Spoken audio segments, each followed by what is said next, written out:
उसने ऊपर देखा। पहाड़ी पर कई टूटी हुई शाखाएं पड़ी थीं। वह जगह स्वस्थ लग रही थी। यही वह जगह थी जहां उसकी और विशाल उल्लू की आखिरी लड़ाई हुई थी। जगत मेरा ऊपर चढ़ा और उस जगह की ओर चला जहां वह आखिरी बार बेहोश हुआ था। उसके जूते के अलावा उस विशाल उल्लू का कोई निशान नहीं था। यहाँ तक कि न तो कोई पंख था और न ही खून। हालांकि जगत मेरा को पता था कि उल्लू भागा नहीं था। सोने से पहले उसे यकीन हो गया था कि उल्लू उसकी बाहों में मर गया था और उसने बहुत सारा खून पिया था। अनुवादक न्योइबो स्टूडियो संपादक न्योइबो स्टूडियो उल्लू के साथ लड़ाई में जगत मेरा का पलड़ा भारी था, इसलिए बाकी की आमने सामने की लड़ाई मूलतः उल्लू का अंतिम संघर्ष था। हालांकि उसके नुकीले पंजों से खरोंचें आई और उसकी कई हड्डियां टूट गईं, लेकिन उसके लिए ये केवल मामूली घाव थे। उल्लू को मारने के बाद जगत मेरा खुद को रोक नहीं पाया और सीधे उल्लू के घावों से खून के बड़े बड़े घूंट पी गया। जगत मेरा के पास मापने वाला कप नहीं था, इसलिए उसे यह नहीं पता था कि उसने कितना खून पिया, लेकिन यह निश्चित रूप से बहुत अधिक था। अंत में उसे यह भी नहीं पता था कि वह कैसे सो गया। जहां तक गायब हुए उल्लू के शरीर की बात है, वहां खून का एक भी निशान नहीं बचा था। पंखों के रहस्यमय रंग से गायब होने के बाद जगत मेरा को पहले से ही इसका अंदाजा हो गया था। यह विशाल उल्लू भी संभवतः उसी की तरह एक उत्परिवर्तित प्राणी था। जिस तरह उसका मांस कटने के कुछ ही समय बाद चूर्ण में बदल गया था, हो सकता है कि इस उल्लू के पूरे शरीर में भी मृत्यु के बाद वैसा ही परिवर्तन हुआ हो। उस तरह का पाउडर जब तक हवा का हल्का झोंका चलता रहता, धूल की तरह हवा में बिखर जाता। जगत मेरा ने अपने शरीर की जांच की। फटे पुराने कपड़ों के अलावा उसके शरीर पर कोई निशान नहीं थे। उल्लू से हुई लड़ाई में लगी चोटें सोते समय ठीक हो चुकी थीं। वह स्पष्ट रूप से महसूस कर सकता था कि उसके शरीर के कार्यों में काफी सुधार हुआ है, इतना कि उसे इसका परीक्षण करने की भी आवश्यकता नहीं थी। जैसे ही वह अपनी मुट्ठी भींचता था, वह अपनी मांसपेशियों में भरपूर ताकत महसूस कर सकता था। इसके अलावा जिन मांसपेशियों को वह व्यक्तिगत रूप से नियंत्रित कर सकता था, उनकी संख्या में भी वृद्धि हुई थी, जो एक अन्य पहलू से उसके मांसपेशीय विकास की सीमा को दर्शाती है। इससे भी अधिक स्पष्ट बात यह थी कि उसकी सुनने और सूंघने की क्षमता में सुधार हो रहा था। पहले उसे गंधों के प्रकार और ध्वनियों के स्रोत को पहचानने के लिए अत्यधिक एकाग्रता की आवश्यकता होती थी, लेकिन अब वह मात्र एक विचार से ही उन्हें समझ सकता था। उसकी इंद्रियों पर उसका नियंत्रण अधिकाधिक लचीला होता जा रहा था। यह स्पष्ट था कि विशाल उल्लू का खून पीने से उसकी ताकत में जबरदस्त वृद्धि हुई थी। खरगोश का खून या कोई अन्य खून इसकी बराबरी नहीं कर सकता था। ठीक वैसे ही जैसे प्रदीप भाटी के साथ व्यायाम करते समय उन्होंने एक बार कहा था, 30% प्रशिक्षण, 70% भोजन। लक्षित प्रशिक्षण के साथ साथ प्रशिक्षण के परिणामों को अधिकतम करने के लिए लक्षित और पर्याप्त पूरक आहार सुनिश्चित करना अभी भी आवश्यक था। हालांकि जगत मेरा ने अपने शरीर में हुए बदलावों की आगे जांच नहीं की, नहीं उसने यह जांच की कि उसके शरीर के कार्यों में कितना सुधार हुआ है, क्योंकि उसे पहले इस जगह से जाना था। लेकिन वह यूं ही नहीं जा सकता था। जगत मेरा ने अपना सामान इकट्ठा करते समय उल्लू के उन हिस्सों की तलाश की जो शायद पीछे छूट गए हो। जूते, टूटा हुआ mobile phone, torch, Swiss army knife, चाबियां और यहाँ तक कि उसके कुछ फटे पुराने कपड़े भी मिले। घास में गिरे स्क्रूड्राइवर को ढूंढने के लिए उसने काफी समय गंध पर निर्भर रहते हुए बिताया। उसने अपनी शक्ल सूरत जांची, हालांकि वह बहुत गंदा था, लेकिन खून नहीं था। उसका और उल्लू का खून सूखने के बाद स्टूडियो में भी खून नहीं था। उसकी पैंट को ज्यादा नुकसान नहीं हुआ था और उसे अपने जूते भी मिल गए थे। जगत मेरा ने अपने शरीर पर लगी झूल, पत्ते और घासफूस साफ की, फिर सुबह की दौड़ का बहाना करते हुए वापस भाग गया। यह पहली बार नहीं था जब जगत मेरा बिना शर्ट पहने मोहल्ले में लौटा था, लेकिन पिछली बार वह सुबह सुबह आया था और सुरक्षा गार्ड के अलावा उसकी मुलाकात किसी और निवासी से नहीं हुई थी। इस बार सुबह का समय था और उसकी मुलाकात कई ऐसे निवासियों से हुई जो बाहर जाने वाले थे। सभी लोग बिना शर्ट पहने जगत मेरा को बार बार देख रहे थे, खासकर महिलाएं। हालांकि उनके चेहरे पर नाराजगी के भाव थे, लेकिन उनकी निगाहें काफी देर तक जगत मेरा पर टिकी रहीं। जगत मेरा की मांसपेशियां काफी सुविकसित थी, लेकिन पहली नजर में उनकी मांसपेशियां उन लोगों की तरह सुंदर नहीं दिखती थी जिन्होंने कम वसा वाले शरीर का इस्तेमाल किया हो और बॉडी शेपिंग में विशेषज्ञता हासिल की हो। इसके बजाय वे किसी बास्केटबॉल या बॉक्सिंग खिलाड़ी की मांसपेशियों जैसी दिखती थी। उनके पेट की मांसपेशियों का उभार स्पष्ट नहीं था और नहीं उनमें कोई अतिरंजित 8 पंखुड़ियां थीं। पहली नजर में वे किसी मुड़ी हुई लोहे की प्लेट जैसी लगती थीं। पीछे से देखने पर उल्टा त्रिकोण बहुत उभरा हुआ नहीं लगता था। हालांकि लेटिसिमस डोर्सी मांसपेशियां बहुत अच्छी तरह से विकसित और चौड़ी थी, कमर भी काफी मोटी थी। हालांकि इस शरीर में निहित शक्ति का एहसास हर किसी को स्पष्ट था। इसका सौंदर्यशास्त्र से कोई लेना देना नहीं था, बल्कि यह एक प्रकार की जैविक प्रवृत्ति थी। मोहल्ले के प्रवेश द्वार की ओर दौड़ते हुए उसने सिर हिलाकर उसे घूर रहे बूढ़े सुरक्षा गार्ड का अभिवादन किया। जैसे ही वह आगे दौड़ने वाला था, बूढ़े सुरक्षा गार्ड ने कहा, महोदय, क्या आप फिर से झील पर गए थे? जगत मेरा एक पल के लिए रुक गया और फिर बोला, ओह, मैं सुबह दौड़ने गया था, लेकिन झील पर नहीं। वह थोड़ा हैरान था। उसने जानबूझकर पिछली बार की तरह झील में छलांग नहीं लगाई थी और नहीं खुद को गीला किया था, और वह तो झील की मिट्टी से पूरी तरह सना हुआ था। सुरक्षा गार्ड ने उससे ऐसा क्यों पूछा? बूढ़े सुरक्षा गार्ड ने मुस्कुराते हुए कहा, ओह, सुबह जब हमारी शिफ्ट बदली तो शाओली ने बताया कि तुम कल रात गलती से झील में गिर गए थे। मुझे लगा कि तुम सुबह सुबह फिर से भाग गए हो। वह झील बहुत खतरनाक है। कुछ जगह देखने में बहुत उथली लगती है, लेकिन असल में वहां गाद बहुत गहरी है। अगर तुम उसमें गिर गए तो दलदल की तरह डूब जाओगे। अगर तुम्हें तैरना आता भी है तो भी कोई फायदा नहीं। तुम्हें फिर भी सावधान रहना होगा। हालांकि जगत मेरा को वहां आए हुए कुछ ही दिन हुए थे, लेकिन उसका गंजा सिर आसानी से पहचाना जा सकता था, इसलिए सुरक्षा गार्ड उससे अपरिचित नहीं थे। हालांकि बूढ़े सुरक्षा गार्ड के शब्दों ने जगत मेरा को स्तब्ध कर दिया। कल रात, हालांकि उसके मन में संदेह था, लेकिन जगत मेरा ने ज्यादा कुछ नहीं पूछा।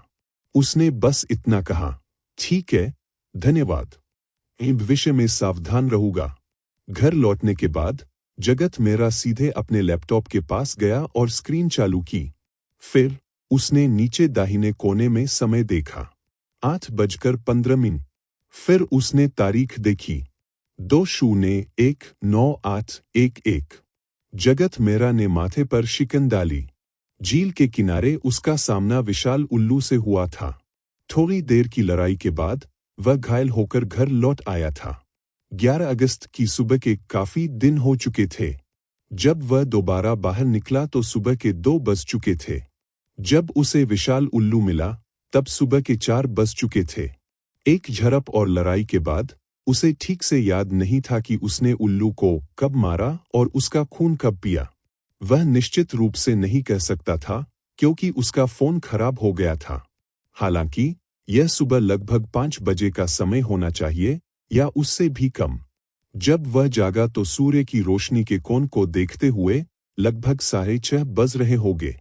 दूसरे शब्दों में कहें तो खून पीने के बाद वह सिर्फ 1 घंटे से थोड़ा ज्यादा सोया।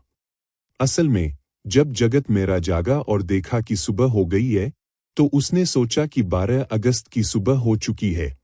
सामान्य पैटर्न के अनुसार उसके लिए 25 घंटे सोना सामान्य बात थी। अगर उसने विशाल उल्लू का बहुत सारा खून पी लिया हो और इस वजह से वह 48 घंटे से अधिक सो भी गया हो, तो भी उसे आश्चर्य नहीं होगा। हालांकि उसे इस बात की उम्मीद नहीं थी कि वह सिर्फ 1 घंटे से ज्यादा सो पाएगा।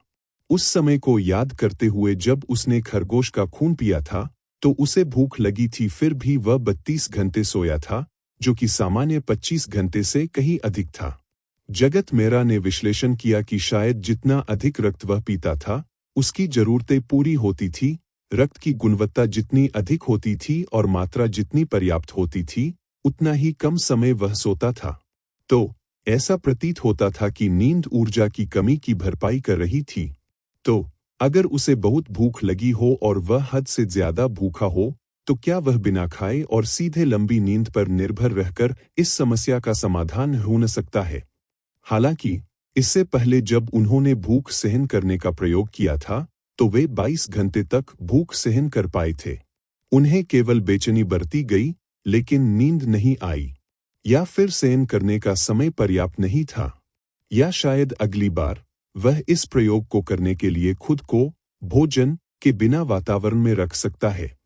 इस बारे में सोचने के बाद उसे लगा कि इस प्रयोग को फिलहाल टाला जा सकता है और जल्दबाजी में नहीं करना चाहिए, क्योंकि अभी और भी काम करने हैं। इसके अलावा उसे थोड़ी चिंता भी थी कि अगर वह सचमुच इस तरह सो भी ले, तो नींद बहुत लंबी हो सकती है।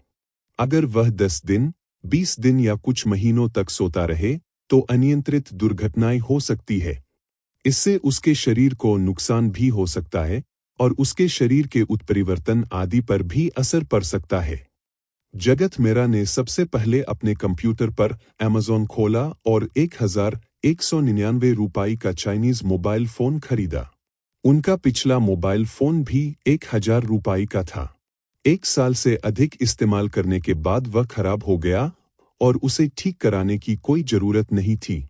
पहले वह अपना अधिकांश समय कंप्यूटर के सामने बिताता था। वह अपने फोन में गेम इंस्टॉल नहीं करता था और वीडियो भी बहुत कम देखता था। ज्यादा से ज्यादा वह मित्रों में इंस्टाग्राम, फेसबुक, CSDN ब्राउज करता या ई-बुक्स पढ़ता था। अब वह अपनी अधिकांश ऊर्जा और समय म्यूटेशन के प्रशिक्षण में लगाता है। उसके फोन के सबसे ज्यादा इस्तेमाल होने वाले फंक्शन टाइमर और टॉर्च थे। इसके अलावा अब उसके पास कोई आमदनी नहीं थी और पैसों की कमी का खतरा मंडरा रहा था। अगर वह कोई महंगा फोन खरीदता और वह खराब हो जाता, तो उसके पास उसे बदलने के लिए पैसे नहीं होते। उसने देखा कि शहर के गोदाम में माल मौजूद है। उम्मीद थी कि दोपहर तक माल पहुंचा दिया जाएगा। इसी बीच उन्हें लेंसकार्ट पर सबसे सस्ते काले फ्रेम वाले चश्मे भी मिल गए। झील के किनारे उनका पुराना चश्मा टूट गया था, इसलिए उन्हें अपने परिचितों के सामने अपनी जानी पहचानी छवि बनाए रखने के लिए नया चश्मा खरीदना पड़ा। फिर जगत मेहरा ने वही करना शुरू किया जो उसे हर बार जागने पर करना होता था, यानी अपने शरीर के विभिन्न आंकड़ों को मापना और उनकी गणना करना। वजन के मामले में उनका वजन 1.4 किलोग्राम और बढ़ गया था और अब उनका वजन 95.4 किलोग्राम हो गया था। उनके शरीर का तापमान ज्यादा नहीं गिरा, केवल 27.4 डिग्री सेल्सियस रहा। शायद विशाल उल्लू के साथ 2 लड़ाइयों के कारण उसे कई गंभीर चोटें लगी थी, जिससे उसके शरीर को यह महसूस हुआ कि वह अत्यधिक खतरे में है और उसे अपनी ठीक होने की क्षमता में सुधार करने की आवश्यकता है। इसलिए उसकी ठीक होने की गति 12 मिनट 23 सेकंड से बढ़कर 10 मिनट 55 सेकंड हो गई थी। यह तब था जब दिन के संग उसकी ठीक होने की क्षमता कम रहती थी। यदि सूर्योदय के बाद उसकी ठीक होने की गति लगभग 20% कम हो जाती, तो सूर्यास्त के बाद उसका ठीक होने का समय लगभग 9 मिनट 5 सेकंड से 9 मिनट 6 सेकंड होना चाहिए था, जो एक बहुत बड़ा सुधार था। फिलहाल उनकी सूंघने और सुनने की क्षमता में आए सुधार का कोई सटीक सांख्यिकीय विश्लेषण करना संभव नहीं था। हालांकि वस्तुनिष्ठ रूप से देखा जाए तो सुधार बहुत स्पष्ट था। एक और बात जिसने जगत मेहरा को आश्चर्यचकित कर दिया, वह यह थी कि उसकी हड्डियां बदल गई थी।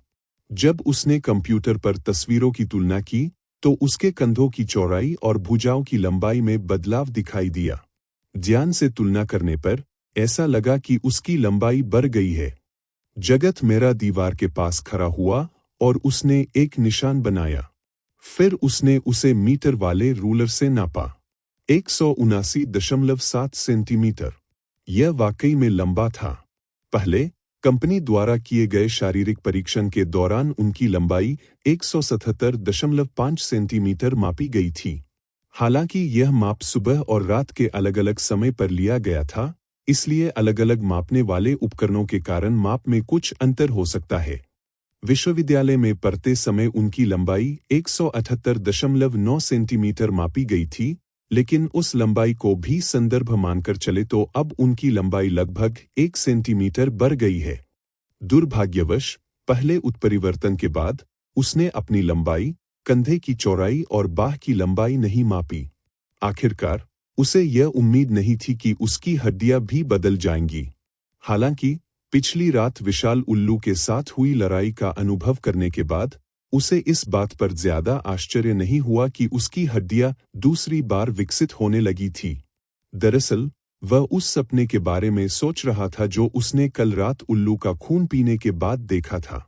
11 जुलाई को उसके शरीर में हुए परिवर्तन के बाद से यह पहला सपना था जो उसने देखा था। जब वह पहली बार जागा तो उसने इस पर ज्यादा ध्यान नहीं दिया, लेकिन अब जब उसने इसके बारे में सोचा तो उसे अचानक एहसास हुआ कि यह सिर्फ एक सपना नहीं हो सकता है। सपने का दृश्य कुछ वैसा ही था जैसा जगत मेरा ने उल्लू का खून चखने के 1 सेकंड से अधिक समय बाद देखा था। यह सब उल्लू के नजरिए से था। इस बार सपने में जगत मेरा ने सिर्फ 1 सेकंड का दृश्य नहीं देखा। कई दृश्य थे, लेकिन समय का क्रम बहुत अव्यवस्थित था। ऐसा लग रहा था कि उनमें कोई तार्किक संबंध नहीं है और दृश्य बहुत ही अटपटे थे। एक एक करके वे उसके सामने प्रस्तुत किए जा रहे थे और उनमें से अधिकतर दृश्य हवा में उड़ने या गोता लगाने के थे। सच कहूं तो अनुभव कुछ खास अच्छा नहीं था, लेकिन अब जब जगत मेरा ने सपने में देखे गए दृश्य को याद किया तो उसने पाया कि वह वास्तव में सपने में देखे गए दृश्य को फिर से देख सकता था और उसे फिर से निहार सकता था। यह भावना उस दृश्य को याद करने से बिल्कुल अलग थी जिसे उसने वास्तव में देखा था या जब वह अन्य यादों को याद करता था। यह ऐसा था मानो उसने अपने दिमाग में एक छोटी सी खिड़की खोल दी हो और वह दूसरों के अनुभवों को उनके नजरिए से देख सकता था। हाँ, सपने में उसने जो दृश्य देखे वे विशाल उल्लू की स्मृति होनी चाहिए। इससे पहले उसने केवल मुंह भर खून जाता था, इसलिए उसे उस दृश्य का केवल 1 सेकंड से अधिक का समय ही मिला। बाद में ऐसा कहा जा सकता है कि जगत मेरा ने लगभग उल्लू का खून पी लिया था, इसलिए उसे सीधे सपने आए और उसे बहुत सारे स्मृति दृश्य प्राप्त हुए जो मूल रूप से विशाल उल्लू से संबंधित थे। क्या स्मृति संबंधी जानकारी वास्तव में रक्त में संग्रहित होती थी और जितना अधिक कोई पीता था उतनी ही अधिक जानकारी उसे प्राप्त होती थी। उसने पहले भी मुर्गी और खरगोश का खून पिया था, लेकिन उसने कभी कोई दृश्य नहीं देखा था। ऐसा प्रतीत होता था कि यह विशेषता केवल उसी जैसे उत्परिवर्तित प्राणियों और विशाल उल्लू में ही पाई जाती है। यदि उल्लू उसका खून पी ले तो क्या वह उसकी यादें देख पाएगा? बस दिक्कत ये थी कि इन दृश्यों में कोई समय क्रम नहीं था, कोई पैटर्न नहीं था। इन्हें देखना सचमुच सिरदर्द था। उसे नहीं पता था कि क्या उल्लू की बुद्धि कम होने के कारण उसकी याददाश्त अव्यवस्थित थी या फिर इस विधि से प्राप्त याददाश्त ही ऐसी थी। उन यादों में मौजूद उपयोगी जानकारी का धीरे धीरे विश्लेषण करने में अभी समय लगेगा, लेकिन कुछ बिंदुओं की पुष्टि पहले ही की जा सकती है। पहली बात तो यह कि जन्म के समय उल्लू इतना खास नहीं था। यह जगत मेरा जैसा ही था। जन्म के बाद हुआ एक उत्परिवर्तन। बात सिर्फ इतनी थी कि यह कैसे परिवर्तित हुआ और यह कैसे परिवर्तित हुआ उसे अभी भी धीरे धीरे उन स्मृति दृश्यों को खोदकर निकालना था। दूसरे, उल्लू वास्तव में जगत मेरा जैसा ही था। उत्परिवर्तन के बाद यह जीवित रहने के लिए अन्य जीवों का खून पीने पर निर्भर था। उसने जो दृश्य देखे उनसे यह स्पष्ट था कि उत्परिवर्तन के बाद इस उल्लू द्वारा शिकार किए गए जीवों की संख्या और उसके द्वारा भोजन करने की संख्या जगत मेरा की तुलना में कहीं अधिक थी। तीसरी बात, उल्लू एक गहरे पहाड़ में रहता था और बाद में उसे कूड़े के ढेर में जगत मेरा द्वारा मारा गया खरगोश मिल गया और फिर उसने जगत मेरा को निशाना बनाया। ऐसा लगता है कि वह जगत मेरा के ठिकाने का सटीक पता नहीं लगा पा रहा था। झील के किनारे कुत्ते की तलाश कर रहे जगत मेरा से उसका टकराना महज एक संयोग था। जहां तक इस बात का सवाल है कि वह पहाड़ों को छोड़कर शहर में क्यों आया, इसका जवाब उसे फिलहाल नहीं मिला।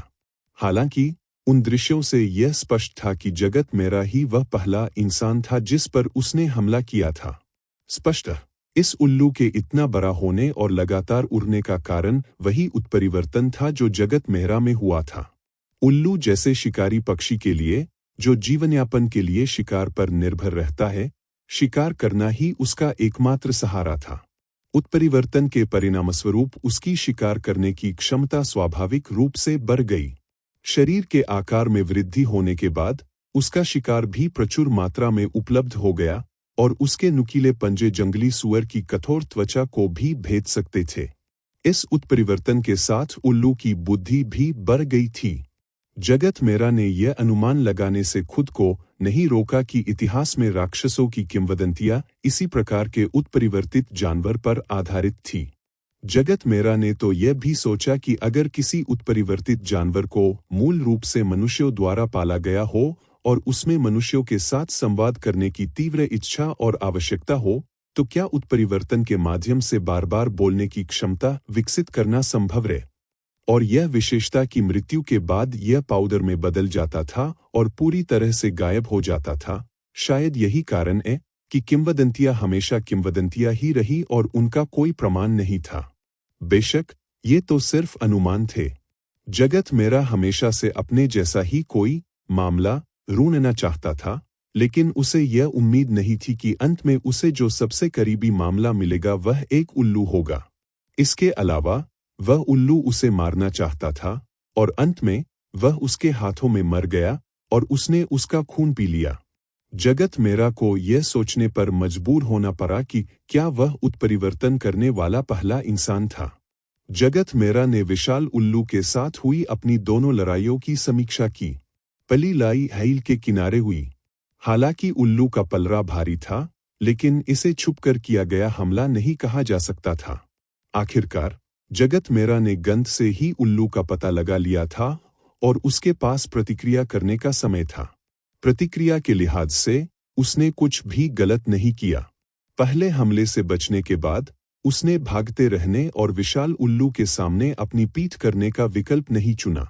इसके बजाय उसने शारीरिक बल का प्रयोग करते हुए सीधे उससे लड़ने का फैसला किया। इसलिए यद्यपि उसने अपनी बढ़त खो दी और जल्दबाजी में प्रतिक्रिया दी, फिर भी उसने उल्लू को भगाने के लिए बदले में चोट पहुंचाने की विधि पर भरोसा किया। दूसरी लड़ाई जंगल में हुई। जगत मेरा ने पहल करते हुए लड़ाई शुरू की। उसने विशाल उल्लू को हमला करने के लिए उकसाने के लिए अपना खून भी बहा दिया। फिर जब उल्लू ऊपर से हपट्टा मारकर नीचे आया, तो उसने मौके का फायदा उठाते हुए सीधे उल्लू के पंजों के बीच से छलांग लगाई, उल्लू को गले लगाया और पेचकस उसकी आंख में घोंप दिया। यह एक जोखिम भरा कदम लग रहा था, लेकिन वास्तव में जगत मेहरा ने अपनी शक्तिशाली दृष्टि का उपयोग करते हुए उल्लू की गतिविधियों का सटीक आकलन किया। इसके अलावा उन्होंने यह भी अनुमान लगाया कि उल्लू की आंख की चोट अभी तक ठीक नहीं हुई थी, जिससे उसकी दृष्टि प्रभावित हो रही थी।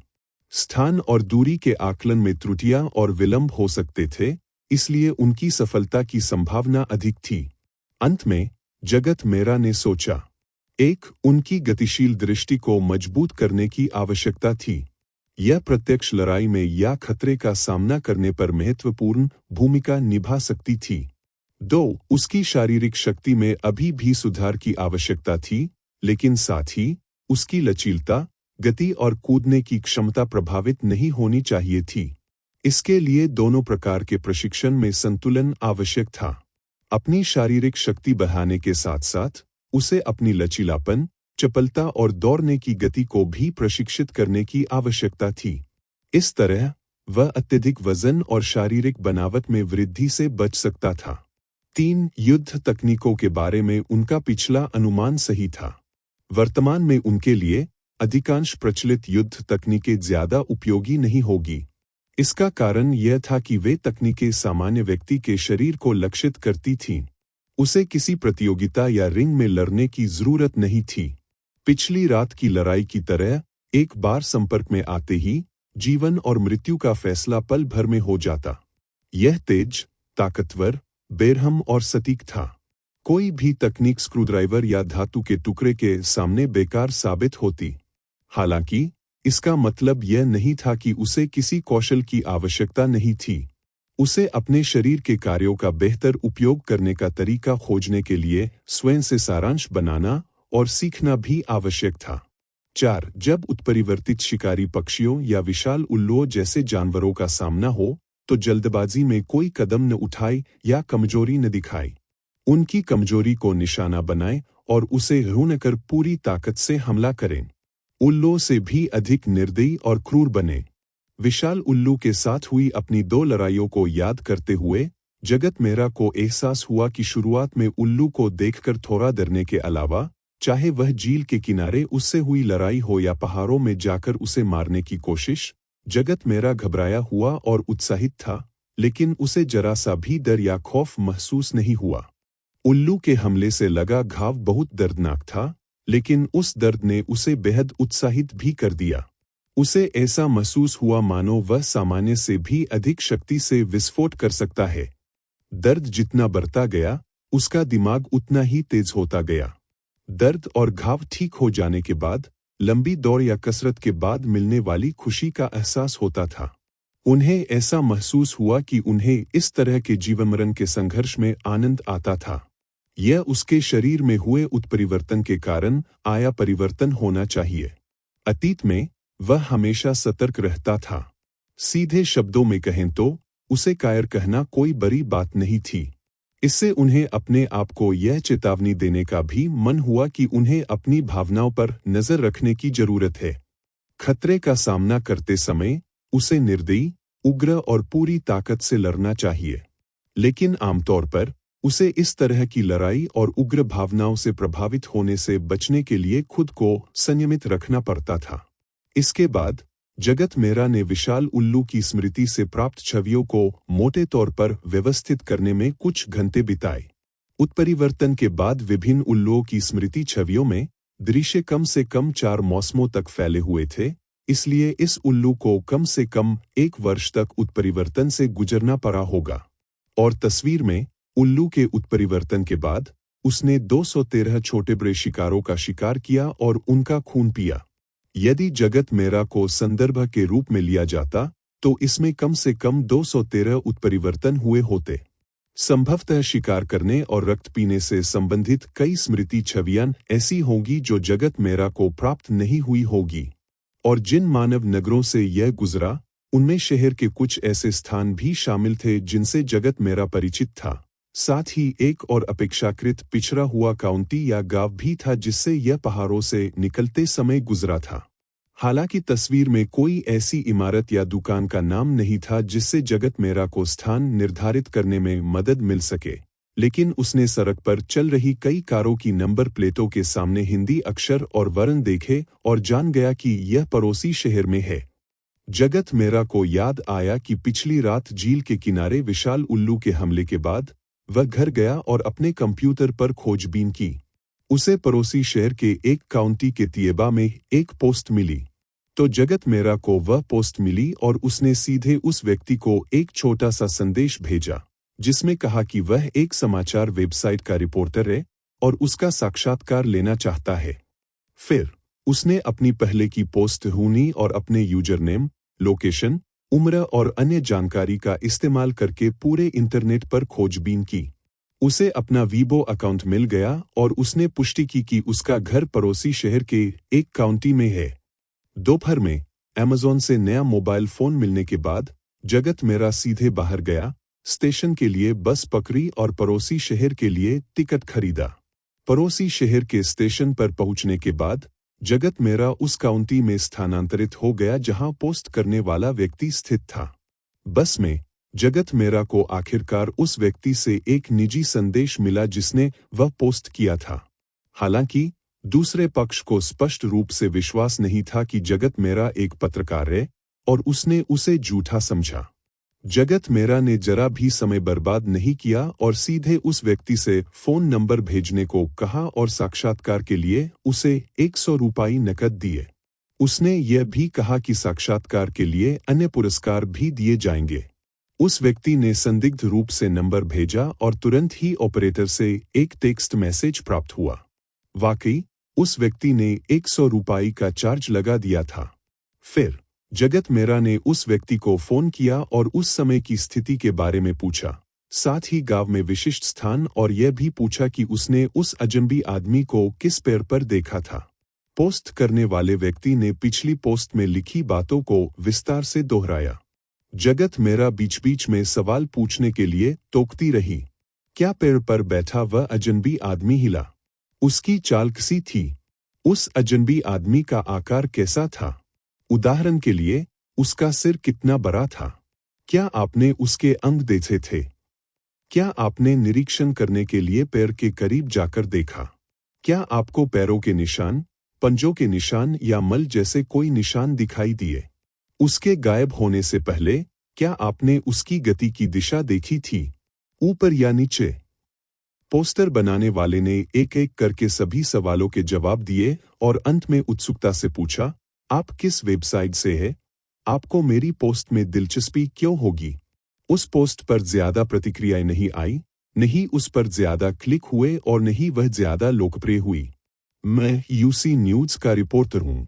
हाल ही में हम गांव के भूत प्रेतों की कहानियों पर एक फीचर बना रहे हैं, इसलिए हम इसी तरह की कहानियां इकट्ठा कर रहे हैं। ये कहानियां वास्तविक जीवन पर आधारित होनी चाहिए और इनमें व्यक्तिगत अनुभव शामिल होना चाहिए, इसलिए मुझे आपकी पोस्ट ऑनलाइन मिली। मुझे लगता है कि इस पर और गौर करना चाहिए। आपकी कहानी सच्ची है? ना, जगत मेरा ने सहजता से जवाब दिया। बेशक, यह बिल्कुल असली है। वैसे, आपने पहले जिन अन्य पुरस्कारों का जिक्र किया था, पोस्ट करने वाले व्यक्ति को उस पर शक नहीं हुआ और उसने उस पुरस्कार के बारे में सोचना शुरू कर दिया जिसका जिक्र उसने पहले किया था। चिंता मत करो, कहानी को समीक्षा के लिए अपने संपादक को भेजने के बाद अगर वह स्वीकृत हो जाती है, तो मैं आपसे आमने सामने साक्षात्कार के लिए आधिकारिक तौर पर आवेदन करूंगा। फिर साक्षात्कार शुल्क भी अच्छा खासा होगा। फोन रखने के बाद जगत मेरा पहले ही काउंटी स्टेशन पर पहुंच चुका था। उसने स्टेशन के बाहर एक टैक्सी ली और पोस्ट करने वाले व्यक्ति द्वारा बताए गए गांव की ओर चल पड़ा। शुरू में पोस्ट करने वाले व्यक्ति से फोन पर बात करने और उसके विवरण को सुनने के बाद जगत मेरा को लगा कि 1 महीने पहले उस व्यक्ति ने पैर पर जो परछाई देखी थी, वह संभवतः विशाल उल्लू ही थी। जब गाड़ी गांव की ओर जाने वाली पहाड़ी सड़क पर आगे बढ़ी, तो जगत मेरा का यकीन और भी बढ़ गया। उसने उल्लू की याद में पहले भी यह सड़क देखी थी, लेकिन उस याद में वह आकाश से थी। जगत मेरा सुरागों का पीछा करते हुए उल्लू के मूल निवास स्थान तक पहुंच गया था। वह यह पता लगाना चाहता था कि क्या उसे इस बात का कोई सुराग मिल सकता है कि उसमें उत्परिवर्तन कैसे हुआ, या क्या उसी प्रजाति के अन्य उल्लू भी मौजूद है। जब वह गांव पहुंचने ही वाला था, तब शाम के 8 बज चुके थे। जगत मेरा की मूल योजना रात में पोस्टर में उल्लिखित पैर की जांच करने की थी ताकि यह पुष्टि हो सके कि उसने जो देखा वह विशाल उल्लू ही था। वह कार को थोड़ी देर रुकने के लिए कहेगा और रात बिताने के लिए पास के कस्बे में एक होटल ढूंढेगा। कल वह खोज के लिए पहाड़ में प्रवेश करेगा। लेकिन जब आसमान में अंधेरा छा गया, तो जगत मेरा ने अपना इरादा बदल दिया, क्योंकि उन्हें अचानक पता चला कि रात में उनकी दृष्टि में काफी सुधार हो गया है, या यूं कहें कि उसमें एक तरह का बदलाव आ गया है। जब रोशनी कम होती थी, तो वह आसानी से एक नए विजन मोड में स्विच कर सकता था। ऐसा लगता था मानो उसकी रेटिना पर लेंस की एक परत चढ़ी हो। पहले धुंधला दिखने वाला वातावरण पल भर में बेजोड़ रूप से साफ हो जाता था, यहाँ तक कि फिल्मों और टीवी में दिखाई देने वाले नाइट विजन से भी ज्यादा साफ। लेकिन इस मोड में दृश्य सामान्य से भिन्न था। रंग न होने के कारण पूरी दुनिया काले और सफेद रंग से बनी हुई प्रतीत होती थी, या अधिक सटीक कहें तो यह प्रकाश और अंधकार की विभिन्न मात्राओं से बनी हुई प्रतीत होती थी। लेकिन इस मोड ने उसे गतिमान वस्तु और दूरी का स्पष्ट अनुमान लगाने की अनुमति दी। यह अब केवल एक साधारण दृश्य संवर्धन नहीं था, यह पूरी तरह से एक नया तरीका था। उन्होंने यह बात बिल्कुल स्पष्ट कर दी थी कि यह उनके प्रशिक्षण का कारण नहीं था, बल्कि इसका 99% हिस्सा इसलिए था क्योंकि उन्होंने विशाल उल्लू का खून पिया था। उसने जानकारी पर ली थी कि उल्लू की रात्रि दृष्टि बहुत तेज होती है, और इस क्षमता के साथ जगत मेरा रात में भी पहाड़ों में घूम सकता था। दिन के समय कई काम करने की आवश्यकता नहीं होती थी। इसलिए जब वह उस स्थान पर पहुंचा, तो जगत मेहरा ने उसे लाने वाली कार को सीधे वापस जाने के लिए कहा। गांव के ज्यादातर युवा काम करने या पढ़ाई करने के लिए शहर चले गए और जो लोग पीछे रह गए उनमें ज्यादातर बुजुर्ग थे। गांव में स्ट्रीट लाइन नहीं थी, सिवाय तब जब कोई चहल पहल होती थी, अन्यथा लोग जल्दी सो जाते थे और सड़क पर ज्यादा लोग नहीं होते थे। इसलिए जगत मेहरा बिल्कुल भी विचलित नहीं हुआ। उसने चुपचाप गांव के प्रवेश द्वार पर उस सबसे बड़े पेड़ को ढूंढ लिया जिसका जिक्र पोस्टर में किया गया था। हालांकि जगत मेहरा ने इससे पहले कभी पेड़ पर चढ़ाई नहीं की थी, लेकिन उसकी वर्तमान शारीरिक क्षमता को देखते हुए यह स्वाभाविक रूप से कोई समस्या नहीं थी। पेड़ पर तेजी से चढ़ने के बाद जगत मेहरा ने सामान्य दृष्टि मोड पर स्विच किया, फिर टॉर्च चालू की और पोस्टर में उल्लिखित परछाई के अनुमानित स्थान की सावधानीपूर्वक जांच की। ऐसा नहीं था कि नाइट विजन मोड में स्पष्ट रूप से दिखाई नहीं देता था, लेकिन कुछ चीजों को पहचानने के लिए अभी भी रंग भेद की आवश्यकता होती थी और तेज रोशनी में विवरण देखना आसान होता था। पैर पर 20 मिनट तक खोज करने के बाद जगत मेहरा को वास्तव में पंजे के निशान मिल गए। वह जानता था कि अगर पैर पर वह आकृति जिसे पोस्टर बनाने वाले ने 1 महीने पहले देखा था, वह विशाल उल्लू था, तो अपने वजन और अपने बड़े और नुकीले पंजों के साथ वह निश्चित रूप से गहरे पंजे के निशान छोड़ेगा और वह निश्चित रूप से एक मोटी शाखा पर होगा। 1 महीने बाद उल्लू की गंध तो गायब हो गई, लेकिन पंजे के निशान अभी भी मौजूद थे। पंजे के निशान मिलने के बाद जगत मेहरा का मनोबल बढ़ा। उसका विश्लेषण, निर्णय और अंतर्ज्ञान गलत नहीं था। इस यात्रा का फल व्यर्थ नहीं गया। जगत मेहरा पैर से नीचे उतरने के बाद उसने अपना फोन निकाला, मैप ऐप खोला और गांव के आसपास की स्थिति का अवलोकन किया। दरअसल यहां आने से पहले ही जगत मेहरा ने अपनी खोजबीन कर ली थी। हालांकि गांव पहाड़ पर था, लेकिन वह पहाड़ों के बहुत भीतरी हिस्से में नहीं था। निकटतम कस्बे से यहां तक पहुंचने में केवल 40 मिनट का समय लगता था। सड़क की हालत ठीक ठाक थी और कई गाड़ियां आती जाती रहती थी। कुल मिलाकर यह उल्लू का अपने मूल निवास स्थान को छोड़ने के बाद विश्राम करने का स्थान था।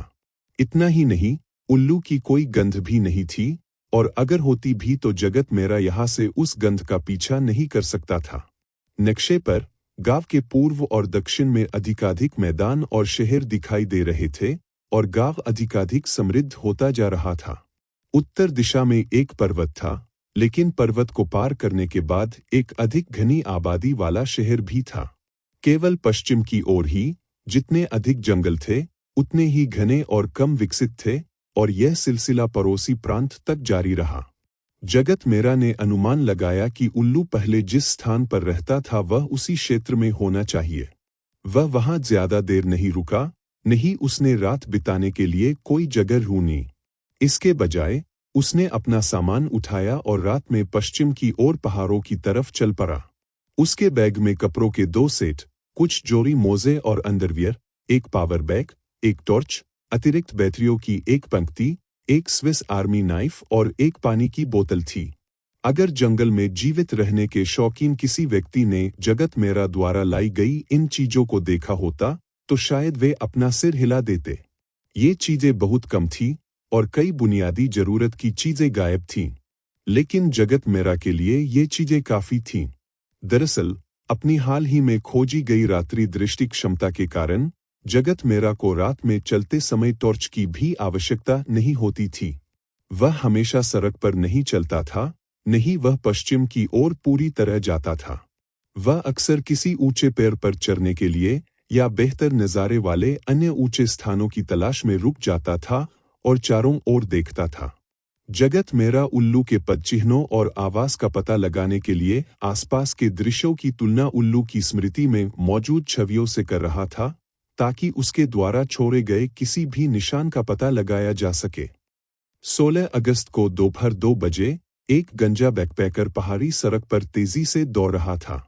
वह सिर्फ सड़क पर ही नहीं दौड़ रहा था। जब वह कुछ मोड़ों से गुजरता तो शॉर्टकट लेने के लिए ऊपर से छलांग लगा देता था। ऊंचाई कम से कम 2 मंजिला थी, लेकिन गंजा आदमी गिरने के बाद सड़क पर लुढ़का और पूरी गति से दौड़ता रहा। अगर कोई इसे देखता तो वह हैरान रह जाता। वह न केवल गंजे आदमी की दौड़ने की गति और इतनी ऊंचाई से कूदने पर हैरान होता, बल्कि इस बात पर भी हैरान होता कि यह आदमी नंगे पैर था। यह गंजा आदमी असल में जगत मेरा था। पहाड़ों में अकेले प्रवेश करने के 5वें दिन उसने अपनी यात्रा समाप्त करने और घर लौटने का फैसला किया। जगत मेरा ने पहाड़ों में केवल 4.5 दिन बिताए थे, जो लगभग 110 घंटे के बराबर था। लेकिन वाम लोगों से अलग थे। उन 110 घंटों के दौरान उन्होंने आराम करने के लिए एक पल भी नहीं रुका। चाहे दिन हो या रात, वह हमेशा चलते रहते थे। उसे भोजन खोजने, खाना पकाने, आराम करने, सोने या यहाँ तक कि शौच करने के लिए जगह खोजने की भी आवश्यकता नहीं थी। इसलिए उनके 4.5 दिनों का वास्तविक उपयोग संभवतः एक सामान्य व्यक्ति के 15 दिनों की तुलना में बेहतर था। उसके जूते भी घिस चुके थे। उसने अपने बैग में नए जूते रखे थे, लेकिन उसके पास जूते बदलने का कोई साधन नहीं था। वह केवल नकली चमड़े और मांस के पैरों से ही चल सकता था। शुरुआत में उसके पैर जल्दी ही खून से लथपथ और चोटिल हो जाते थे, लेकिन चूंकि उसकी ठीक होने की क्षमता बहुत अच्छी थी, इसलिए उसे इसकी ज्यादा परवाह नहीं थी। वह इसे चोट से उबरने के लिए एक लक्षित प्रशिक्षण मानता था। पिछले 4.5 दिनों में जगत मेरा को उल्लू द्वारा छोड़े गए कई निशान मिले। इनमें से अधिकतर विभिन्न स्थानों पर उसके पंजों के निशान थे। उसने स्मृति चित्रों के अनुसार उल्लू के हाथों में मरे हुए एक जानवर की हड्डियां भी पाईं। हड्डियों पर बने निशानों से यह भी पता चलता है कि उल्लू के पंजे कितने भयानक थे। उन्होंने उस उल्लू का घोंसला भी ढूंढ निकाला जो उत्परिवर्तन के बाद चट्टान की दीवार में बनी एक गुफा में था। जगत मेरा ने उत्परिवर्तन से पहले उल्लू के शिकार और जीवित रहने की सीमा की भी पुष्टि की। कई दृश्य उनके द्वारा प्राप्त स्मृति छवियों से मेल खाते थे। दुर्भाग्यवश उन्हें विशाल उल्लू के उत्परिवर्तन के कारण के बारे में कोई सुराग नहीं मिला। इसके अलावा जगत मेरा ने पहाड़ों में कुछ जंगली जानवरों का शिकार भी किया। हालांकि वह अपने साथ केवल एक छोटा चाकू लेकर आया था और जंगली सुअर जैसे मोटी चमड़ी वाले बड़े जानवरों से निपटना मुश्किल था, फिर भी जंगली खरगोश और तीतर पकड़ना उसके लिए बहुत आसान था। जगत मेरा मुख्य रूप से इन जंगली जानवरों के खून का स्वाद चखना चाहता था। वह देखना चाहता था कि बाजार से खरीदे गए पशुओं के खून और जंगली जानवरों के खून में कोई अंतर है या नहीं। उसने बस थोड़ा सा चाटा और ज्यादा चखने की हिम्मत नहीं की। वह ज्यादा खून पीकर सो नहीं जाना चाहता था। इसका परिणाम यह हुआ कि बाजार से खरीदे गए रक्त और उस रक्त में कोई अंतर नहीं था। हालांकि पहाड़ों की यह यात्रा व्यर्थ नहीं गई, बल्कि इसके परिणाम भी निकले। जगत मेरा ने शुरू में सोचा था कि उल्लू के उत्परिवर्तन की दिशा पूरी तरह से पशु प्रवृत्ति और उसकी मूल आदतों पर आधारित होनी चाहिए, न कि उस व्यक्ति पर जिसने जानबूझकर इसे प्रशिक्षित और निर्देशित किया था। लेकिन उल्लू के घोंसले से कुछ ही दूरी पर जंगल में एक धारा के किनारे एक चट्टान थी जिस पर पंजों के निशान खुदे हुए थे। इससे जगत मेरा को एहसास हुआ कि उल्लू वास्तव में लक्षित प्रशिक्षण ले रहा था। उल्लू की स्मृति में जगत मेरा ने उल्लू को अपने पंजे तेज करते हुए नहीं देखा था, लेकिन पंजों के बीच की दूरी के आधार पर उसने यह निर्धारित किया कि ये पंजे के निशान विशाल उल्लू द्वारा छोड़े गए थे। चट्टान पर बने निशानों से पता चलता है कि उल्लू न केवल अपने पंजे तेज कर रहा था, बल्कि खरोंच भी रहा था, वार भी कर रहा था और हमला भी कर रहा था। शुरुआत में ये निशान बहुत हल्के थे, लेकिन बाद में ये गहरे होते चले गए। यह स्पष्ट था कि उल्लू चट्टान को काल्पनिक शिकार मानकर हमला कर रहा था। जगत मेरा भी कल्पना कर सकता था कि शुरुआत में उसके पंजे घावों से भरे हुए और टूटे हुए भी रहे होंगे, लेकिन ठीक होने की क्षमता के कारण उसके जीवित रहने पर कोई असर नहीं पड़ा होगा। लेकिन खून पीने से हुए उत्परिवर्तन के बाद उसके पंजों की धार और कठोरता में काफी वृद्धि हुई होगी। उस विशाल उल्लू के बड़े और नुकीले पंजे बार बार होने वाले उत्परिवर्तन और मजबूती का परिणाम थे। उल्लू की प्रशिक्षण विधि का पता चलने के बाद जगत मेरा के मन में भी एक विचार आया। क्या वह भी उल्लू की नकल करके अपने पंजे तेज कर सकता है? अगर उसके पास पहले से ही नुकीले पंजे होते तो उसे किसी हथियार की जरूरत नहीं पड़ती। विशाल उल्लू का सामना करते हुए वह सीधे, ब्लैक टाइगर स्टील्स हार्ट का इस्तेमाल करके उसे काफी नुकसान पहुंचा सकता था। लेकिन लगभग तुरंत ही उन्होंने इस विचार को खारिज कर दिया। आखिर पक्षी के पंजे मानव हाथ की संरचना से भिन्न होते हैं। मानव हाथ का मुख्य कार्य औजारों का उपयोग करना है। अगर वह 10 लोहे के पंजे विकसित कर पाता जिन्हें वह स्वतंत्र रूप से फैला सकता, तो यह ठीक होता। लेकिन अगर वह सीधे अपने नाखूनों को किसी जानवर की तरह नुकीले पंजों में बदल लेता या कठोर और लंबे नाखूनों में, तो न केवल ध्यान आकर्षित करना आसान हो जाता, बल्कि रोजमर्रा के काम करना भी असुविधाजनक हो जाता। जगत मेरा को चट्टान पर बने उल्लू के घोंसले में छोटे पत्थरों का ढेर भी मिला। पहले तो उसे समझ नहीं आया कि उल्लू पत्थरों के ढेर से क्या कर रहा है। देखने में तो ऐसा नहीं लग रहा था कि वह घोंसला बना रहा है। क्या ऐसा हो सकता है कि उल्लू अपने घोंसले के लिए कोई परिदृश्य बना रहा हो? हालांकि उल्लू की यादों की छानबीन करने के बाद जगत मेरा को एक ऐसा दृश्य मिला जिसमें शिकार के दौरान उल्लू ने खून पीने के बाद खुद ही पत्थर निगल लिए थे। जगत मेरा ने अनुमान लगाया, क्या यह उल्लू का खून पीने के बाद अपने घोंसले में सोने के लिए लौटने पर अपनी नींद को दबाने का तरीका हो सकता है? आखिरकार जंगल शहर जैसा नहीं था। गहरे पहाड़ों और घने जंगलों में हर तरह के खतरे थे। जगत मेरा ने बाजार से खरगोश खरीदा और उसे घर पर पाला। जब उसे जरूरत होती तो वह उसे सीधे मारकर उसका खून पी लेता। खून पीने के बाद जब उसे नींद आती तो वह सो जाता। अगर उसके रिश्तेदारों या दोस्तों को कोई जरूरी काम होता और वे उससे संपर्क नहीं कर पाते, तो वे शायद ही उससे मिलने आते। अन्यथा कोई उसे परेशान नहीं करता और कोई खतरा नहीं होता। लेकिन अगर उल्लू को खून पीना था तो उसे खुद ही शिकार करना पड़ता था। ऐसा इसलिए था क्योंकि अगर खून शरीर से बहुत देर तक अलग रहता या शिकार बहुत देर पहले मर चुका होता तो उसका कोई असर नहीं होता। इसलिए यह वहीं पर खून पी लेता था या खून पीने के लिए पास की किसी जगह पर चला जाता था। यह शिकार को पकड़कर अपने घोंसले में नहीं लाता था। आखिर उत्परिवर्तन के बाद इसने जिन शिकारों का शिकार किया उनमें से कई आकार में छोटे नहीं थे। इस तरह अगर उल्लू जगत मेरा जैसा होता तो खून पीने के बाद उसे बहुत नींद आती। इतना ही नहीं, वह लंबे समय तक सोता और आसानी से जागता नहीं। ऐसे में जंगल में सोने की जगह ढूंढना खतरनाक हो जाता। इसलिए उसने अपनी नींद को दबाने के लिए पत्थरों को अपने पेट में निगल लिया, जब तक कि वह वापस अपने घोंसले में नहीं उड़ गया और अपने पेट में मौजूद पत्थरों को थूक नहीं दिया। तभी उसे चैन की नींद आई। अन्यथा यह बात बिल्कुल स्पष्ट नहीं हो पाती कि वह चट्टान पर बने घोंसले में पत्थर क्यों निगलता और थूकता था। आखिरकार उत्परिवर्तन के बाद वह केवल खून ही पी सकता था और अन्य भोजन नहीं खा सकता था, इसलिए उसे पाचन क्रिया को तेज करने के लिए पत्थर निगलने की आवश्यकता नहीं थी।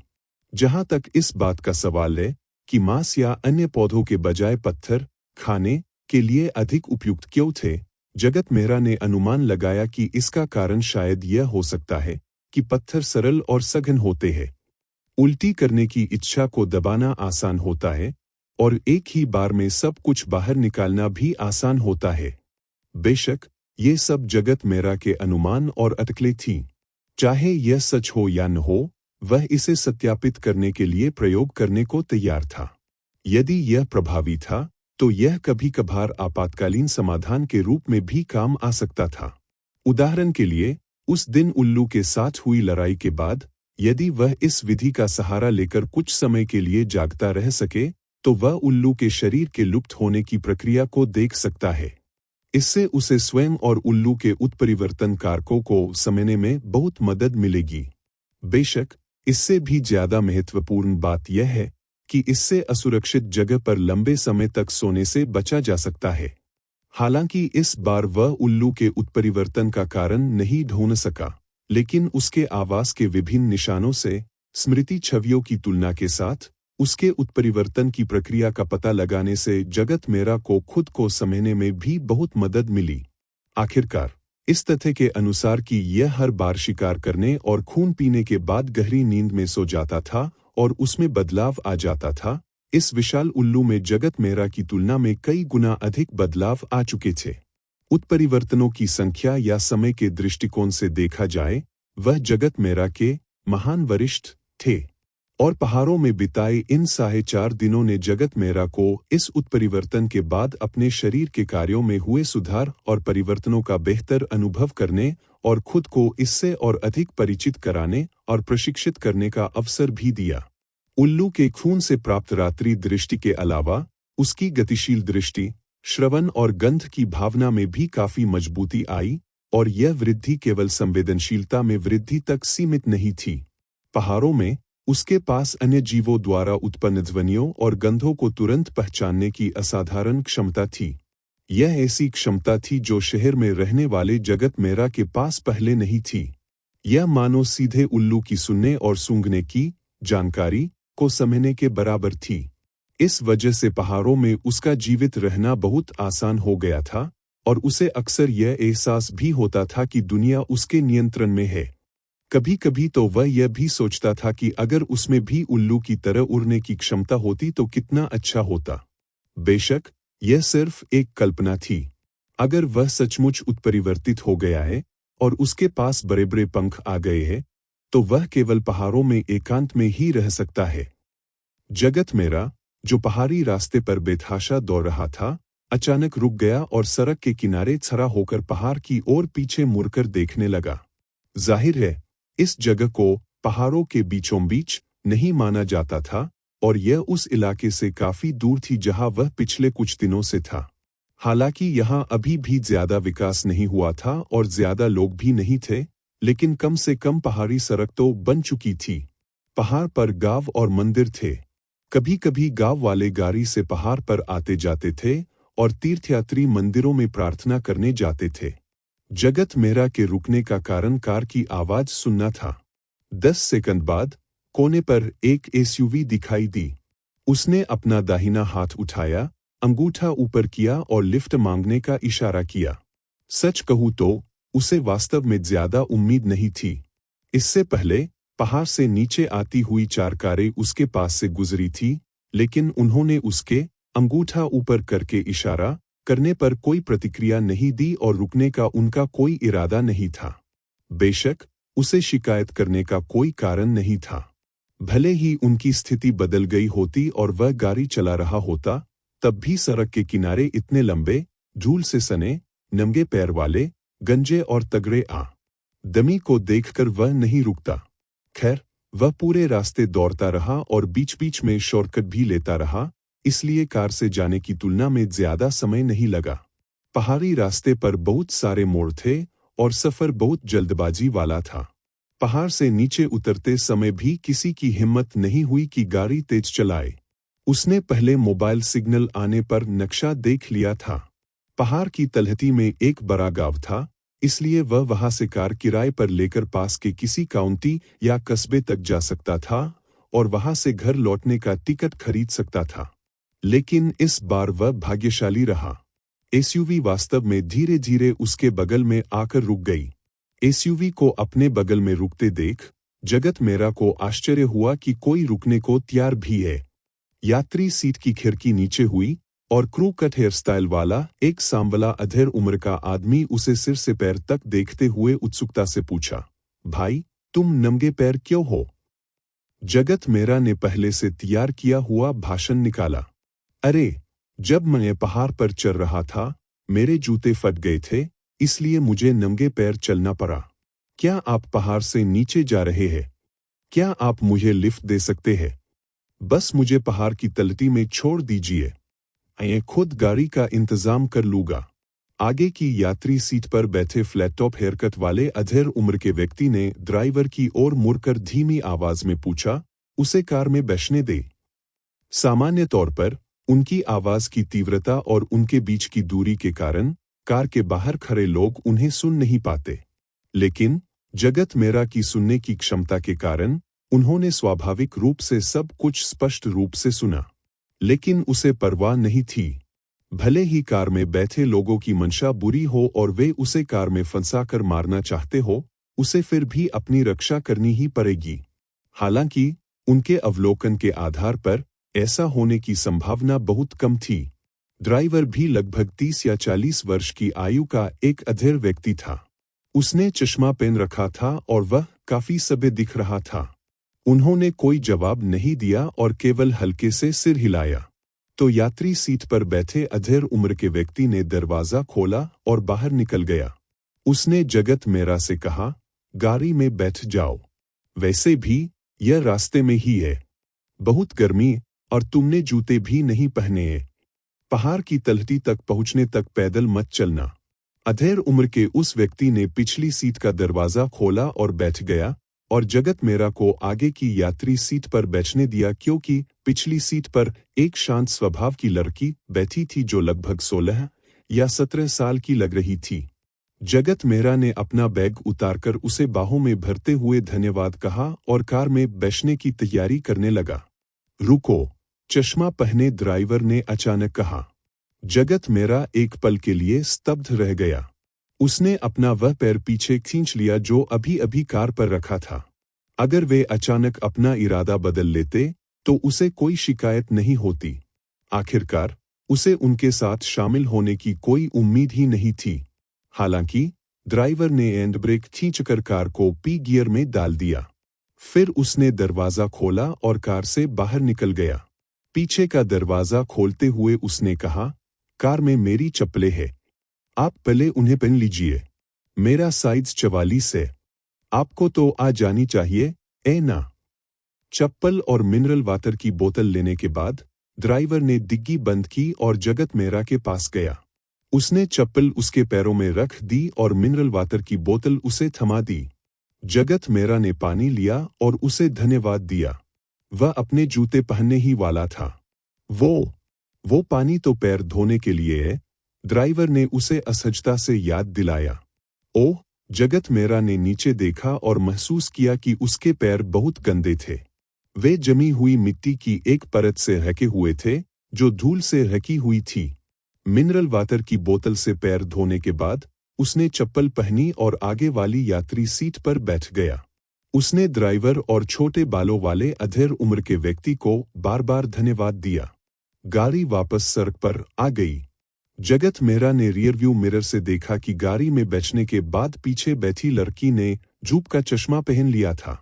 लड़की के बगल में बैठे अधेड़ उम्र के व्यक्ति ने उसकी निगाहों को भांप लिया और मुस्कुराते हुए समझाया, यह मेरी बेटी है। यह देख नहीं सकती। जगत मेहरा को कुछ अंदाजा था, लेकिन जब उसने उस अधेड़ उम्र के व्यक्ति को इतनी बेबाकी से यह कहते सुना तो उसे समझ नहीं आया कि क्या जवाब दे।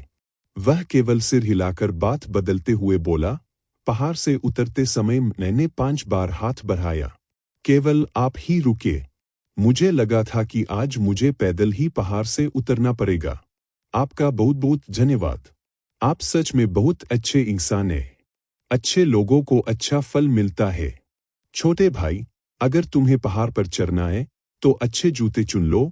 पीछे की सीट पर बैठे छोटे बालों वाले अधेड़ उम्र के आदमी ने हंसते हुए कहा। जगत मेहरा ने कड़वी मुस्कान के साथ कहा, कुछ नहीं कर सकता। मुझे कोई अनुभव नहीं है।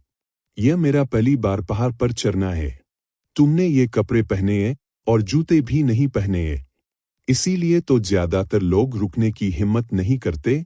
ड्राइवर हंस पड़ा। हाँ, मुझे पता है। इसीलिए मुझे आश्चर्य है कि आप रुकने को तैयार हैं। जगत मेहरा ने सच कहा। क्योंकि मुझे दिख रहा है कि तुम बुरे इंसान नहीं हो, ड्राइवर ने कहा। ओह, क्या आप इसे देख सकते हैं? जगत मेहरा ने कहा। सच कहूँ तो अगर मैं गाड़ी चला रहा होता और सड़क के किनारे मेरे जैसा कोई व्यक्ति खड़ा देखता तो मैं रुकने की हिम्मत नहीं करता। ड्राइवर ने कहा, जिस जगह आपने गाड़ी रोकने के लिए हाथ बढ़ाया वहां सड़क के किनारे कोई आश्रय नहीं है। दृश्य बहुत खुला है। कहने का तात्पर्य यह है कि लोग हम पर हमला नहीं कर सकते। जब हम रुकेंगे तो वे हम पर टूट नहीं पड़ेंगे और आमतौर पर जो लोग जानबूझकर लिफ्ट मांगना चाहते हैं वे दयनीय, कमजोर या दयालु होने का नाटक करते हैं। लेकिन आपके पास जूते भी नहीं है, फिर भी आपका चेहरा बेहद शांत है। आपकी भौहें तनावमुक्त है। आपके चेहरे पर न तो उदासी है और न ही कोई मुस्कान। आपकी बॉडी लैंग्वेज से सिर्फ 2 ही शब्द समझ में आते हैं, अगर आप चाहे तो रुक जाए। खैर, मैं अपना हाथ आगे बढ़ा रहा हूँ। यह सुनकर जगत मेरा और पीछे की सीट पर बैठे अधेड़ उम्र के व्यक्ति अपनी हंसी नहीं रोक पाए। हालांकि उसे लगा कि उसकी कही बात थोड़ी अटपटी थी, फिर भी जगत मेरा ने उसकी तारीफ करते हुए कहा, तुम्हारी नज़र वाकई बहुत अच्छी है। कहीं तुमने मनोविज्ञान की पढ़ाई तो नहीं की? सच में? हमारे काम के लिए मनोविज्ञान की थोड़ी जानकारी होना जरूरी है। ड्राइवर हंस पड़ा। जगत मेरा के उसके पेशे का अनुमान लगाने का इंतजार किए बिना पीछे बैठे अधेड़ उम्र के व्यक्ति ने मुस्कुराते हुए कहा, वह एक पुलिस अधिकारी है, और वह भी आपराधिक मामलों का पुलिस अधिकारी। अगर तुम सच में कोई बदमाश या भगोड़ा हो तो तुम उसे श्रेय दे रहे होगे। जगत मेरा को अचानक एहसास हुआ कि यही कारण था। हालांकि ड्राइवर ने अपना सिर हिलाया और गंभीरता से कहा, बात यह नहीं है। अगर मुझे सच में लगता कि वह कोई बदमाश हो सकता है तो मैं तुम्हारे और लिटिल एप्पल के साथ गाड़ी नहीं रोकता। कुछ देर बातचीत करने के बाद जगत मेरा यह जानकर हैरान रह गई कि चश्मा पहने सज्जन दिखने वाला ड्राइवर असल में एक आपराधिक पुलिस अधिकारी था। सांवली त्वचा और छोटे बालों वाला, किसान जैसा दिखने वाला अधेड़ उम्र का व्यक्ति वास्तव में विश्वविद्यालय में एसोसिएट प्रोफेसर था। यह सचमुच किसी किताब को उसके कवर से नहीं आंकना चाहिए। बेशक, जब उन दोनों को पता चला कि जगत मेरा एक प्रोग्रामर है तो वे भी काफी हैरान हुए। ड्राइवर हंसते हुए बोला कि अगर जगत मेरा भिक्षु का वेश धारण कर ले तो वह उस पर विश्वास कर लेगा, भले ही वह कहे कि वह एक यात्रा करने वाला तपस्वी है। जगत मेरा ने कहा कि उनकी कंपनी अभी अभी बंद हुई है, इसलिए वह अपना मूड ठीक करने के लिए घूमने फिरने, पहाड़ों पर चरने और प्राकृतिक नज़ारे देखने के लिए बाहर आए हैं। बेशक, उसने यह नहीं कहा कि वह 4.5 दिन तक पहाड़ों में गहराई में रहा था। उसने बस इतना कहा कि उसने अपने बगल वाले पहाड़ से चढ़ाई शुरू की थी, लेकिन किसी कारणवश वह इस पहाड़ पर पहुंच गया और लगभग रास्ता भटक गया था। सौभाग्य से उसे पहाड़ी रास्ता मिल गया और वह उस पर चलने लगा। दुर्भाग्यवश उसके जूते टूटे हुए थे। बहरहाल, उसकी बातों में सच्चाई और झूठ दोनों थे। उन्हें बाद में इसकी पुष्टि करनी ही थी। जिन बातों की पुष्टि करना आसान था, वे मूलतः सत्य ही थी। गाड़ी चला रहे आपराधिक पुलिस अधिकारी का नाम शमशेर अय्यर था। वह पीछे की सीट पर बैठे एसोसिएट प्रोफेसर यमन अय्यर के भाई थे। पीछे की सीट पर बैठी शांत लड़की, जिसे शमशेर अय्यर, लिटिल एप्पल कहकर पुकारते थे, यमन अय्यर की बेटी थी। वे पहाड़ पर स्थित मंदिर में एक रिश्तेदार से मिलने और पहाड़ की चोटी पर पक्षियों को देखने जा रहे थे। किसी रिश्तेदार से मिलना एक बात थी, लेकिन पक्षी देखना देखकर जगत मेरा काफी हैरान हो गया। आखिर यमन अय्यर की बेटी देख तो नहीं सकती थी। यमन अय्यर ने भी उसकी हैरानी देखी और समझाया, हालांकि मेरी बेटी देख नहीं सकती, लेकिन उसकी सुनने की क्षमता आम लोगों से कहीं बेहतर है। वह पक्षियों की अलग अलग आवाज़ों में फर्क कर सकती है। वह तो पक्षियों की आवाज़ों का मतलब भी समझ सकती है। क्या यह चेतावनी है, उकसावा है, अभिवादन है या प्रेमालाप है? बेहतर श्रवण क्षमता रखने वाला जगत मेरा समझ सकता था। जब वह अपनी सूंघने और सुनने की इंद्रियों का अभ्यास करता था तो वह इन दोनों इंद्रियों पर ध्यान केंद्रित करने के लिए अपनी आंखें भी रख लेता था। जब दृष्टि पर भरोसा नहीं किया जा सकता था, तब श्रवण और गंध की क्षमता अधिक कुशलता से काम करने लगती थी। विभिन्न पक्षियों की आवाज़ों में अंतर कर पाना स्वाभाविक था।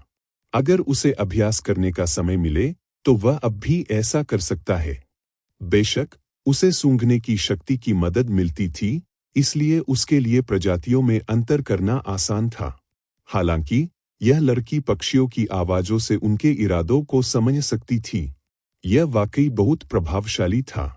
जगत मेरा को नहीं लगा कि प्रोफेसर यमन अय्यर शेखी बघा रहे हैं, इसलिए उसने लड़की से पूछा कि पक्षियों की आवाज़ों के अर्थ को कैसे पहचाना जाए। हालांकि लड़की थोड़ी शर्मीली और संकोची लग रही थी। उसने जगत मेरा को कोई जवाब नहीं दिया। प्रोफेसर अय्यर ने उसकी ओर से समझाया, उसने मुझे पहले भी समझाया था कि उन्हें पहचानने का कोई निश्चित तरीका नहीं है। भले ही वे एक ही प्रजाति के पक्षी हो, फिर भी हर एक अलग हो सकता है। आपको उस समय के आसपास की स्थिति के अनुसार उनका आकलन करना होगा। यदि एक से अधिक पक्षी चहचहा रहे हो, तो आपको एक संदर्भ निर्णय लेने के लिए उनकी आपस में तुलना करनी होगी। यह वास्तव में ध्वनि के मिजाज को आंकने की बात है। हालांकि मैंने कई बार उसकी बात सुनने की कोशिश की है, लेकिन मैं कुछ भी नहीं बता सकता। मुझे लगता है कि इसका संबंध उसकी बेहतर सुनने की क्षमता से है। वह अधिक बारीकियां और आवृत्तियों की एक विस्तृत श्रृंखला सुन सकती है। इस विषय पर कुछ देर बातचीत करने के बाद लिटिल एप्पल अजंबियों से कम डरने लगी और उनकी चर्चा में शामिल हो गई। यमन एयर ने कहा कि उनकी बेटी की सुनने की क्षमता आम लोगों से बेहतर थी और वह अधिक बारीकियां सुन सकती थी, इसलिए उसे सीखने में कठिनाई होती थी। हालांकि जगत मेरा के लिए यह समस्या मौजूद नहीं थी। उसे पूरा यकीन था कि उसकी सुनने की क्षमता इस लड़की से कहीं बेहतर थी। लड़की से कुछ देर बातचीत करने के बाद उसे पक्षियों की भाषा पहचानने के कुछ तरीके समझ में आ गए। इसके अलावा उसने इस दौरान पहाड़ों में सुनी गई विभिन्न पक्षियों की आवाज़ों की तुलना भी की और उसे यकीन हो गया कि लड़की की बातें उपयोगी थी। हालांकि अगर वह इसमें महारत हासिल करना चाहता है और इसे व्यवहार में लागू करने में सक्षम होना चाहता है, तो उसे और अधिक शोध और अभ्यास करना होगा। कुछ देर बातचीत करने के बाद जगत मेरा को पता चला कि एसोसिएट प्रोफेसर यमन एयर वास्तव में जीव विज्ञान संकाय से थे। उनका मुख्य शोध क्षेत्र प्राकृतिक और कृत्रिम वातावरण में महत्वपूर्ण कार्यों वाले जटिल सूक्ष्मजीव समुदायों के बीच संबंध था। संवर्धन विधियों में सुधार और चयापचय संबंधी विशेषताओं पर महारत हासिल करने के उद्देश्य से वे महत्वपूर्ण कार्यों और अनुप्रयोग मूल्य वाले सूक्ष्मजीव समुदायों का संवर्धन और पृथक्करण करने का प्रयास कर रहे थे। हालांकि जगत मेरा ने जीव विज्ञान, चिकित्सा, कोशिका और आनुवंशिकी की कई किताबें पढ़ी थी, फिर भी जब यमन एयर ने अपनी विशेषज्ञता के बारे में बात की, तो वह थोड़ा असमंजस में पड़ गया। वह केवल एक छात्र की तरह सलाह मांग सकता था। जगत मेरा हमेशा से अपनी स्थिति के बारे में किसी पेशेवर से सलाह लेना चाहता था। प्रोफेसर यमन एयर की विशेषज्ञता और ज्ञान के भंडार को देखते हुए वे निस्संदेह एक पेशेवर थे। बेशक वह यमन एयर को अपनी स्थिति के बारे में सीधे तौर पर नहीं बताएगा। इसके बजाय वह धीरे धीरे बातचीत को उत्परिवर्तन और आनुवंशिक उत्परिवर्तन की दिशा में ले जाएगा। प्रोफेसर एयर, क्या आपको लगता है कि किसी कारण से पक्षियों में उत्परिवर्तन हो सकता है और वे अपने मूल आकार से 3, 4 या यहाँ तक कि 5 या 6 गुना बड़े हो सकते हैं?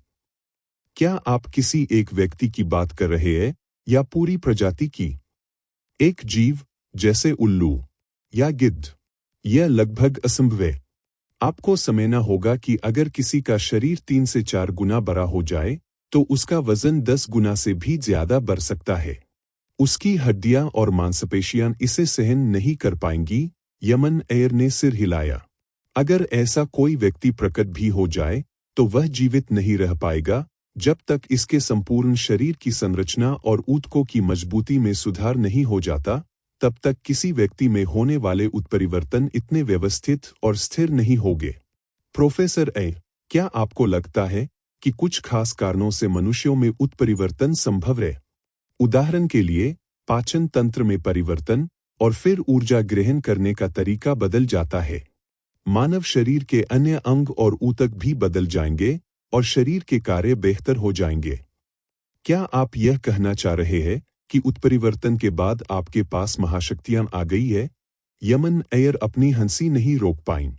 हम अक्सर आनुवंशिक उत्परिवर्तनों की विशेषताओं का वर्णन करने के लिए एक मुहावरे का प्रयोग करते हैं। आमतौर पर कम यादृच्छिक आवृत्ति, अधिक नुकसान, कम लाभ और एकदिशीय। यमन एयर ने आगे समझाते हुए कहा, दूसरे शब्दों में जैविक जगत में आनुवंशिक उत्परिवर्तन आम बात है। ये किसी व्यक्ति के विकास के किसी भी चरण और किसी भी हिस्से में हो सकते हैं। ये यादृच्छिक होते हैं और उत्परिवर्तन की आवृत्ति बहुत कम होती है।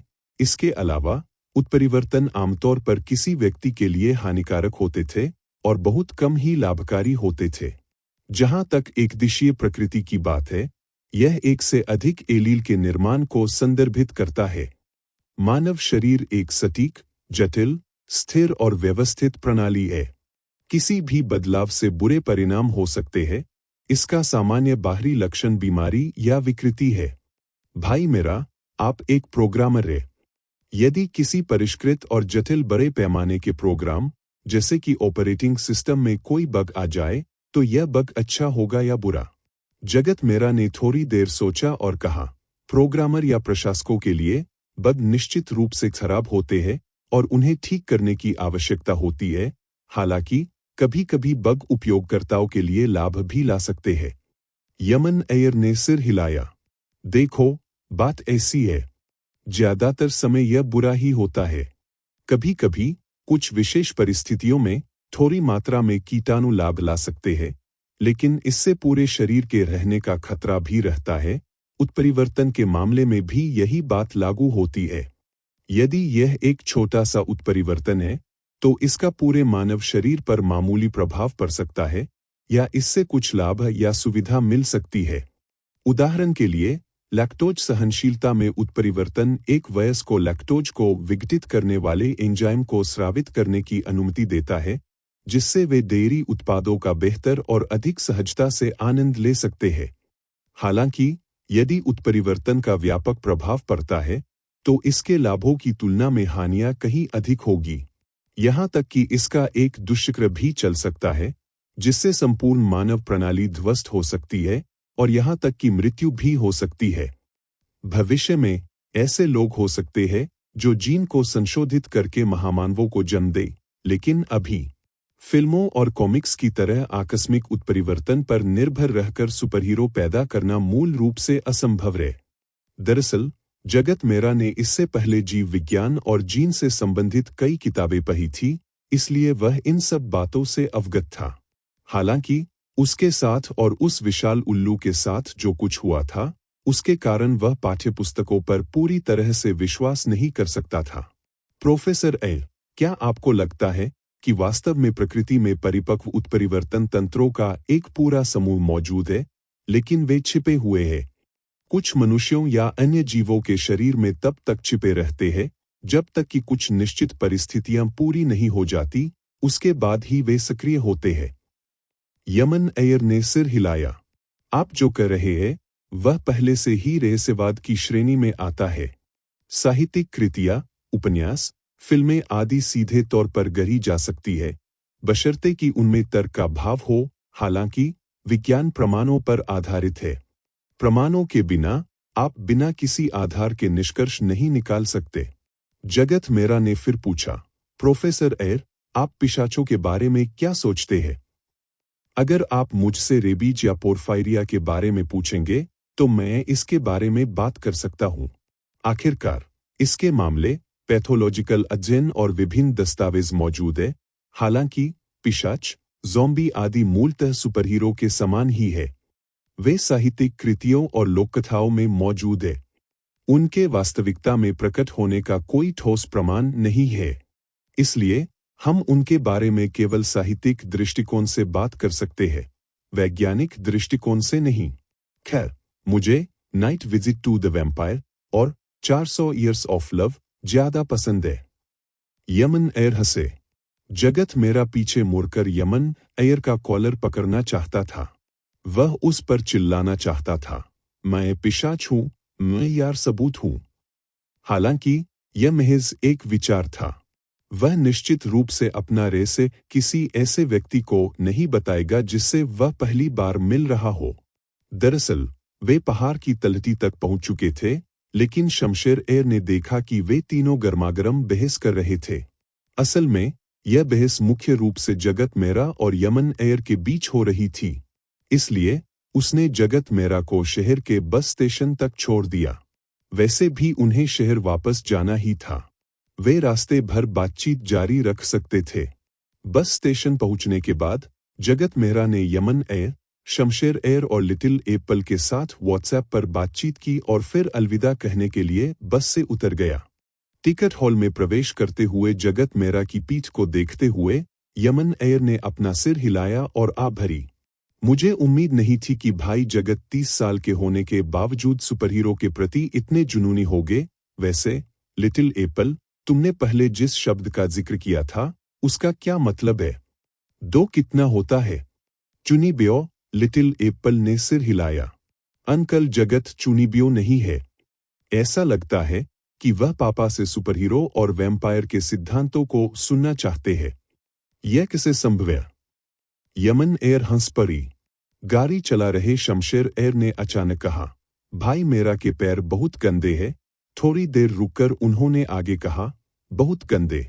हम, यमन एयर उलझन में पड़कर भौहें सिकोड़ने लगा। रास्ते में हुई बातचीत के कारण शमशेर एयर ने जगत मेरा की चप्पलें उसे दे दी थी। शमशेर एयर ने ऐसा निश्चित रूप से जगत मेरा के गंदे पैरों से नफरत के कारण नहीं कहा था, बल्कि कुछ और ही बात कहने के लिए कहा था। यमन एयर ने एक पल सोचा और समझ गया। आपका मतलब है कि भाई मेरा ने लंबी दूरी नंगे पैर तय की? शमशेर एयर ने सिर हिलाया। उसके पैर मोटी, सख्त मिट्टी से रखे हुए हैं। वह निश्चित रूप से पहाड़ी रास्ते पर नहीं चला होगा। उसने पहाड़ों में काफी लंबी दूरी तय की होगी। इसके अलावा जब वह अपने पैर धो रहा था तो मैंने बगल से देखा कि उसके पैरों पर कोई घाव नहीं थे। इसका मतलब यह है कि वह बहुत कुशलता से चलता था और जानता था कि अपने पैरों को चोट पहुंचाने वाली बाधाओं से कैसे बचना है। मुझे शक है कि वह जानबूझकर नंगे पैर पहाड़ों में गया था और उसने जूते बिल्कुल नहीं पहने थे। जानबूझकर जूते नहीं पहने थे, ऐसा क्यों है? यमन एयर ने पूछा। शायद वो सचमुच एक तपस्वी भिक्षु है। अगर उसने भिक्षु का वस्त्र पहना होता तो मैं सचमुच सोचता कि वो मार्शल आर्ट में माहिर कोई भिक्षु है। शमशेर एयर हंसते हुए बोला। यमन एयर ने सिर हिलाया। क्या वह प्रोग्रामर नहीं है? भिक्षु के बारे में बकवास मत करो। उसने खुद कहा था कि उसके बाल झड़ने की वजह से झड़ गए। इसी क्षण लिटिल एप्पल ने अचानक कहा, अंकल, जगत से बदबू नहीं आती। दोनों दंग रह गए। दोपहर के 2 बज चुके थे और सूरज बहुत तेज था। पहाड़ी रास्ते पर चलने की बात ही छोड़िए, 10 मिनट भी खड़े रहने पर पसीना फूट पड़ता था। लेकिन अब जब उन्होंने इस बारे में सोचा तो जगत मेरा का शरीर बहुत सूखा लग रहा था। उसे बिल्कुल भी पसीना नहीं आ रहा था। भले ही बाद में उसका पसीना सूख जाए, लेकिन पहले निकले पसीने में निश्चित रूप से एक खट्टी गंध रह जाएगी। वे दोनों अच्छी तरह जानते थे कि लिटिल एप्पल की सुनने की क्षमता दूसरों से कहीं बेहतर थी, बल्कि सूंघने की क्षमता भी उससे कहीं अधिक थी। अगर वह भी कहती कि कोई गंध नहीं आ रही है, तो इसका मतलब है कि वह निश्चित रूप से बहुत कम पसीना बहाता होगा। शमशेर एयर मुस्कुराया और सिर हिलाया। यह मेरा भाई काफी दिलचस्प है। जब तक जगत मेरा शहर लौटा, तब तक रात के 8:30 बज चुके थे। जब उसने दरवाजा खोला तो उसे दुर्गंध आने लगी। उन्हें आश्चर्य नहीं हुआ। रसोई में पिंजरों में 3 खरगोश थे।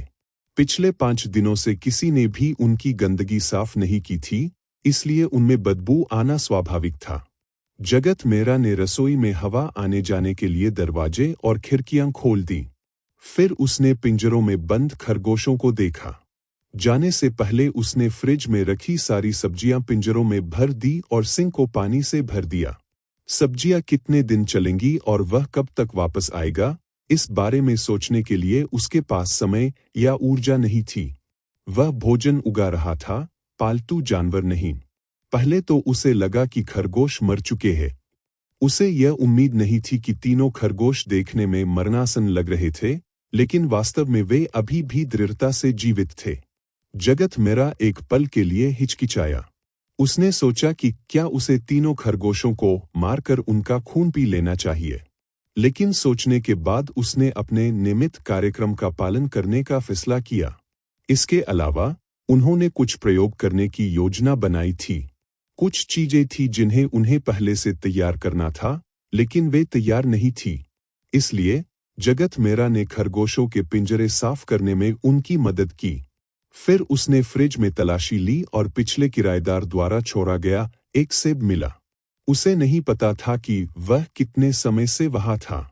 उसने उसे पतले पतले टुकड़ों में काटा और खरगोशों के खाने के लिए सिंक में रख दिया। इस समय जाहिर है कि वह खरगोशों के लिए खाना खरीदने बाहर नहीं जाएगा। नहाने और कपड़े बदलने के बाद जगत मेरा अपने कंप्यूटर के सामने बैठ गया। उसने एक दस्तावेज खोला और पहाड़ों की अपनी यात्रा का सारांश लिख डाला। इसके अलावा उन्होंने एसोसिएट प्रोफेसर एयर की बेटी लिटिल एप्पल से पक्षियों की आवाज़ों का अर्थ समझने की विधि भी लिख ली। उन्होंने इसे अपनी समय के अनुसार लिखा। उन्हें इस क्षमता में काफ़ी दिलचस्पी थी।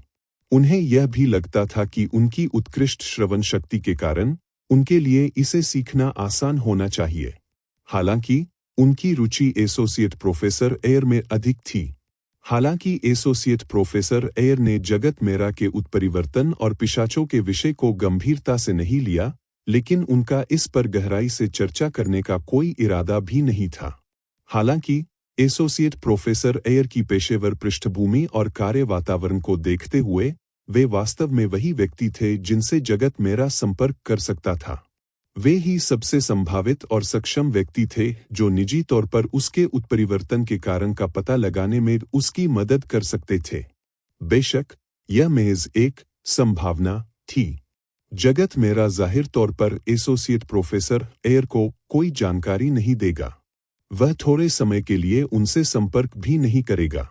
उसे इस बात की परवाह नहीं थी कि जगत मेरा उसकी मदद करने को तैयार है या नहीं, या जगत मेरा पहले से ही इसे गुप्त रखने पर सहमत होगा या नहीं। जगत मेरा का रहस्य जानने के बाद वह एक शोध पत्र लिखेगा और दावा करेगा कि यह उसकी प्रमुख खोज और शोध परिणाम है।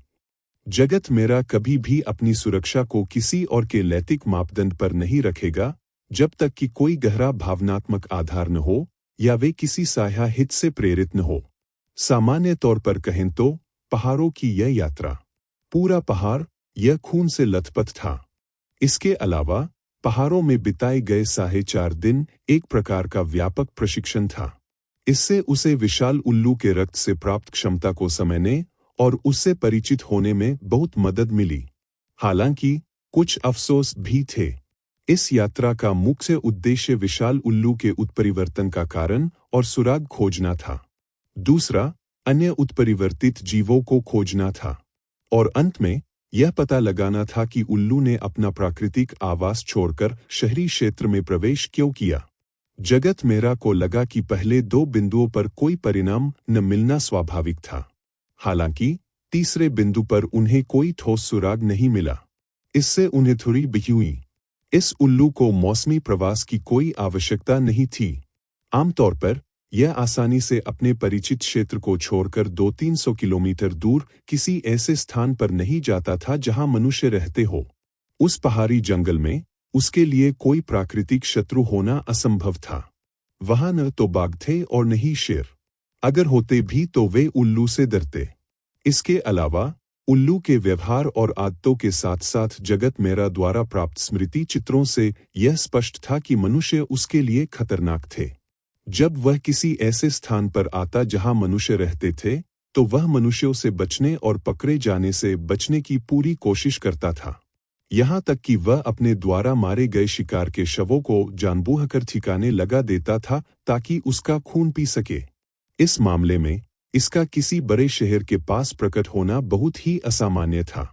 यदि यह जगत मेरा के पड़ोस के पास प्रकट होता और जगत मेरा को निशाना बनाता, तो इसे सबसे पहले कचरे के ढेर के चारों ओर उड़कर उस खरगोश के शव को ढूंढना पड़ता जिसे जगत मेरा ने फेंक दिया था, और जगत मेरा की गंध सूंघनी पड़ती। उसे यह नहीं लगता था कि उल्लू सैकड़ों मील दूर से दूरदृष्टि के माध्यम से उसे महसूस कर सकता है। कोई न कोई ऐसा अप्रतिरोध्य कारण जरूर रहा होगा जिसने इसे अपना प्राकृतिक आवास छोड़ने और मानव बस्तियों के पास सावधानीपूर्वक आने के लिए मजबूर किया। यह पर्यावरण से अप्रभावित था और न ही प्राकृतिक शत्रुओं से खतरे में था। क्या इसका कारण पर्याप्त भोजन की कमी हो सकती है? यह असंभव लग रहा था। हालांकि उत्परिवर्तन के बाद उल्लू का शिकार लगातार बड़ा होता जा रहा था, लेकिन पर्वतीय वन क्षेत्र बहुत विशाल था। उसे थोड़े समय में ताजा रक्त की आपूर्ति न मिल पाने का खतरा तो होना ही चाहिए था। या साधारण जानवरों का खून अब उसकी जरूरतों को पूरा नहीं कर पा रहा था, इसलिए उसे अन्य विकृत प्राणियों का खून पीना पड़ा। यह महज जगत मेरा का अनुमान था। इसे साबित करने के लिए कोई सबूत नहीं था। चाहे वह पहाड़ी जंगल में मिले निशान हो या उल्लू की यादों में बसी छवियां, वे इसे साबित नहीं कर सके। लेकिन फिर भी उन्हें ही संभावना सबसे तर्कसंगत लगी। अन्यथा इससे यह बात स्पष्ट नहीं हो पाती कि उल्लू ने अपना प्राकृतिक आवास क्यों छोड़ा और मानव बस्तियों के पास आने का जोखिम क्यों उठाया। जब उसने पहली बार विशाल उल्लू की गंध महसूस की, तो कहा जा सकता है कि उसके शरीर ने उसे उस गंध पर ध्यान देने का संकेत दिया, या फिर उत्परिवर्तित जीवों के बीच एक दूसरे का शिकार करने और एक दूसरे का खून पीने की सहज प्रवृत्ति थी। इससे जगत मेरा थोड़ा सतर्क हो गया। क्या भविष्य में कभी ऐसा दिन आएगा जब खरगोश का खून उसकी जीवन रक्षा की जरूरतों को पूरा नहीं कर पाएगा और उसे अन्य विकृत जीवों का खून पीना पड़ेगा? अगली सुबह तड़के जगत मेरा बाहर गया। उसे कुछ सामान खरीदना था। आज समय पर लगने वाली भूख की तैयारी के अलावा उसे 3 प्रयोग भी करने थे। सुबह 9 बजे तक जगत मेरा ने अपनी जरूरत की चीजें खरीद ली थी और पहला प्रयोग शुरू करने के लिए घर लौट आया था। उसने 1 मिलीलीटर की डिस्पोजेबल सुई से अपने शरीर से थोड़ी मात्रा में खून निकाला और फिर उसे 2 मांस वाले खरगोशों में इंजेक्ट कर दिया। उसने खास तौर पर इंटरनेट पर खरगोशों को नसों में इंजेक्शन लगाने का तरीका खोजा था। फिर उसने सुई बदली, अपनी लार को थोड़े से शुद्ध पानी के साथ मिलाया और उसे बाकी 2 खरगोशों में इंजेक्ट कर दिया। आज उन्होंने मांस के लिए पाले जाने वाले 5 खरगोश खरीदे। पहले के 3 खरगोशों को मिलाकर अब घर में 8 खरगोश हो गए हैं। लेकिन प्रयोग के लिए लाए गए 4 खरगोश नए खरीदे गए थे और वे अच्छे मूड में लग रहे थे। जगत मेरा ने रक्त और लार से इंजेक्ट किए गए 4 खरगोशों को 2 नए खरीदे गए पिंजरों में विभाजित किया और फिर समय नोट करना और अवलोकन करना शुरू कर दिया। वह यह देखना चाहता था कि क्या उसका खून या लार अन्य जीवों को संक्रमित कर सकता है और उन्हें विकृत जीवों में बदल सकता है।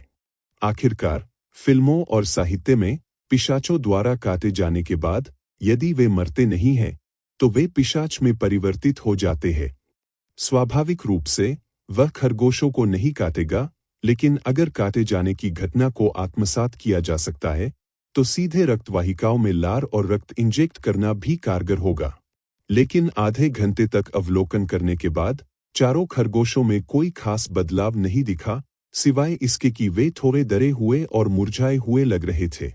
बेशक उनका इरादा सिर्फ आधे घंटे तक अवलोकन करने का नहीं था।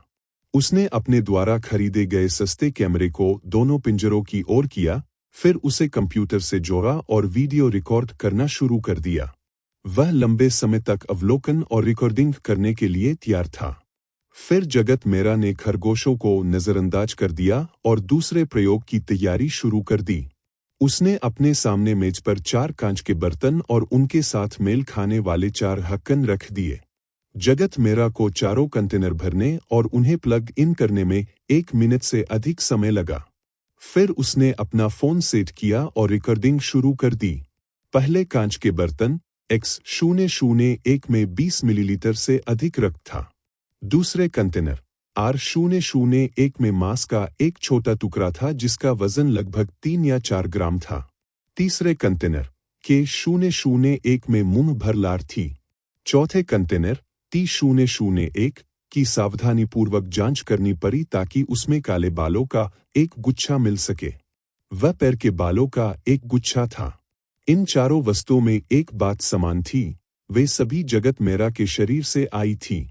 हाँ, उसने खुद को घायल कर लिया और अपने शरीर पर गहरे घाव कर लिए।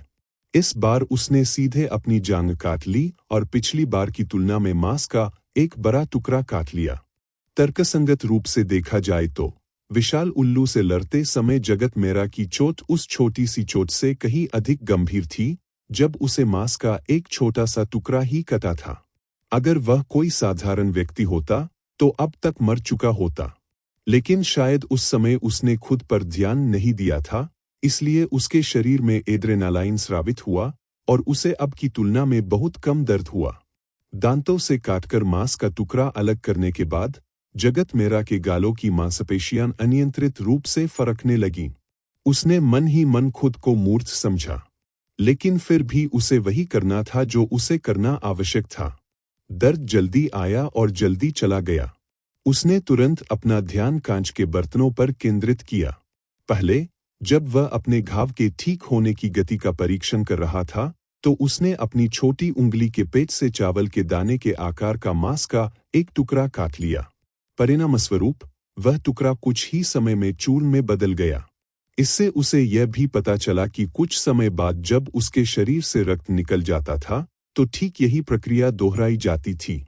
लेकिन उस समय जगत मेरा को इस तरह की घटना के होने का एहसास नहीं था, इसलिए उसने केवल घाव पर ध्यान दिया। उसने मांस और रक्त में होने वाले पूरे परिवर्तन को नहीं देखा और नहीं उसे रिकॉर्ड किया। विशाल उल्लू से सामना होने के बाद उसने पाया कि उल्लू के पंख गायब हो जाते हैं। उसके बाद उसका शव भी गायब हो गया। जगत मेरा को इस घटना में फिर से दिलचस्पी हो गई। हालांकि उल्लू पहले ही मृत हो चुका था और वह समय को उलटकर उसके लिए दोबारा प्रदर्शन नहीं कर सकता था, फिर भी वह खुद को देख सकता था। समय बीतता चला गया। उसकी जांघ पर लगा घाव तेजी से ठीक हो गया और सीलबंद कांच के बर्तनों में रखी चीजें बदलने लगीं। सबसे प्रत्यक्ष अवलोकन मांस और रक्त के टुकड़े का था। यह स्पष्ट रूप से दिखाई दे रहा था कि रक्त जमना शुरू हो गया था और फिर उसका रंग पहले तो बहुत गहरा हो गया और फिर धीरे धीरे हल्का होने लगा। मांस के टुकड़े के साथ भी ऐसा ही हुआ। उसका आकार थोड़ा कम हो गया और उसका रंग गहरे लाल से गहरे भूरे रंग में बदल गया। दूसरी ओर दूसरी तरफ की लार थोड़ी साफ हो गई थी, लेकिन उसकी मात्रा में भी काफी कमी आ गई थी। पैर के उस एक बाल में कोई बदलाव नहीं आया। इसके अलावा जिस जगह से जगत मेरा ने उस बाल को काटा था, वह जगह घायल त्वचा और मांसपेशियों की तरह दोबारा विकसित नहीं हुई। जब जगत मेरा की सुबह खरीदी गई डिजिटल घड़ी में 12:10 और 57 सेकंड बजे, तब तक उसकी जांघ का घाव पूरी तरह से भर चुका था। मांस का जो टुकड़ा उसने काटा था, वह अभी भी धीरे धीरे बदल रहा था। वह कुछ हद तक पत्थर जैसा हो गया था और खून गहरे भूरे रंग की चिपचिपी रेत के हेर में बदल गया था। लार लगभग गायब हो चुकी थी और बर्तन के तल पर केवल गहरे रंग के पाउडर की एक बहुत पतली परत ही दिखाई दे रही थी। और पैरों के बाल, जिनमें उसे लगता था कि लगभग कोई बदलाव नहीं हुआ है, उनमें भी स्पष्ट बदलाव दिखाई देने लगे। उनका रंग फीका पड़ गया था और वे पैरों के बालों की एक लट बन गए थे जो लगभग भूरे या लगभग सफेद होने के करीब थी। कुछ मिनटों बाद मांस का टुकड़ा बलुआ पत्थर के टुकड़े में बदल गया था। जगत मेरा ने अपनी उंगली से कांच की दीवार को हल्के से छुआ और हल्की सी कंपन से वह पत्थर तुरंत चूर-चूर हो गया और नीचे बिखर गया। X00 कंटेनर में मौजूद खून भी भूरे रंग के पाउडर के हेर में बदल गया था और इसकी मात्रा मूल रक्त की तुलना में कई गुना कम हो गई थी। K001 कंटेनर में मौजूद लार पूरी तरह से गायब हो गई थी। उसमें कोई तरल पदार्थ नहीं बचा था, केवल थोड़ी मात्रा में भूरा पाउडर था। T001 कंटेनर में मौजूद पैरों के बाल भी अपने बालों जैसे स्वरूप को खो चुके थे, केवल एक मुश्किल से दिखाई देने वाला भूरा निशान ही बचा था। जगत मेरा ने डिब्बा उठाया और उसे हल्का सा हिलाया। उसमें से निकला निशान एक छोटे से भूरे रंग के पाउडर के हेर में इकट्ठा हो गया, लेकिन वह बहुत हल्का था और तुरंत बोतल में बिखर गया। इलेक्ट्रॉनिक घड़ी में समय 12:14 और 46 सेकंड था। हालांकि उन्होंने छोटी उंगली से मांस काटते समय समय का ध्यान नहीं रखा था, लेकिन उस समय घाव भरने में 13 मिनट लगे थे। और जब मांस का टुकड़ा पूरी तरह से चूर्ण बन गया, तब भी लगभग इतना ही समय लगा था। इसलिए यह निर्धारित किया जा सकता है कि अलग हुए शरीर के ऊतकों को भूरे पाउडर में बदलने में लगने वाला समय उसके घाव के ठीक होने की गति के अनुपात में नहीं बहा। उसके सामने रखी चारों बोतलों में वजन के अंतर के अलावा कोई खास अंतर नहीं था। वे सभी एक ही तरह के भूरे रंग के पाउडर जैसी लग रही थीं। अगर कोई और होता, तो वह निश्चित रूप से यह नहीं पहचान पाता कि इन 4 बोतलों में मौजूद भूरे रंग का पाउडर किस चीज से बना है। चारों सीलबंद बोतलों के लेबल पर 4 अंकों के अलावा जगत मेरा ने केवल आज की तारीख अंकित की थी और कुछ नहीं। अन्य लोग स्वाभाविक रूप से यह अनुमान नहीं लगा पाएंगे कि संख्या X रक्त का प्रतिनिधित्व करती है, संख्या R मांस का, संख्या के लार का और संख्या टी पैरों के बालों का प्रतिनिधित्व करती है। इन चारों बोतलों में मौजूद पाउडर को देखकर जगत मेरा की निगाहें कुछ जटिल हो गईं। उसके मन में एक सवाल उठा, क्या मुझे अब भी इंसान माना जा सकता है? जब जगत मेरा को विशाल उल्लू की गंध महसूस हुई तो वह चिड़ियाघर गया और उसने विभिन्न जानवरों की गंधें एकत्र की ताकि यह निर्धारित किया जा सके कि वह विशेष गंध किस प्रकार के जानवर की है। उस समय चिड़ियाघर में उन्होंने उल्लू को भी देखा और उल्लू की गंध की विशेषताओं को याद कर लिया, लेकिन उसे पूरा यकीन था कि विशाल उल्लू द्वारा छोड़ी गई गंध और चिड़ियाघर में उसने जिस उल्लू की गंध महसूस की थी वे दो पूरी तरह से अलग-अलग प्रजातियों की गंध थी। कुछ दिन पहले जब जगत मेरा को गहरे पहाड़ों में उसी प्रजाति के अन्य उल्लू मिले तो इस बात की फिर से पुष्टि हो गई। उस उल्लू में उत्परिवर्तन होने के बाद गंध के मामले में वह उल्लू की उस प्रजाति से बिल्कुल अलग हो गया।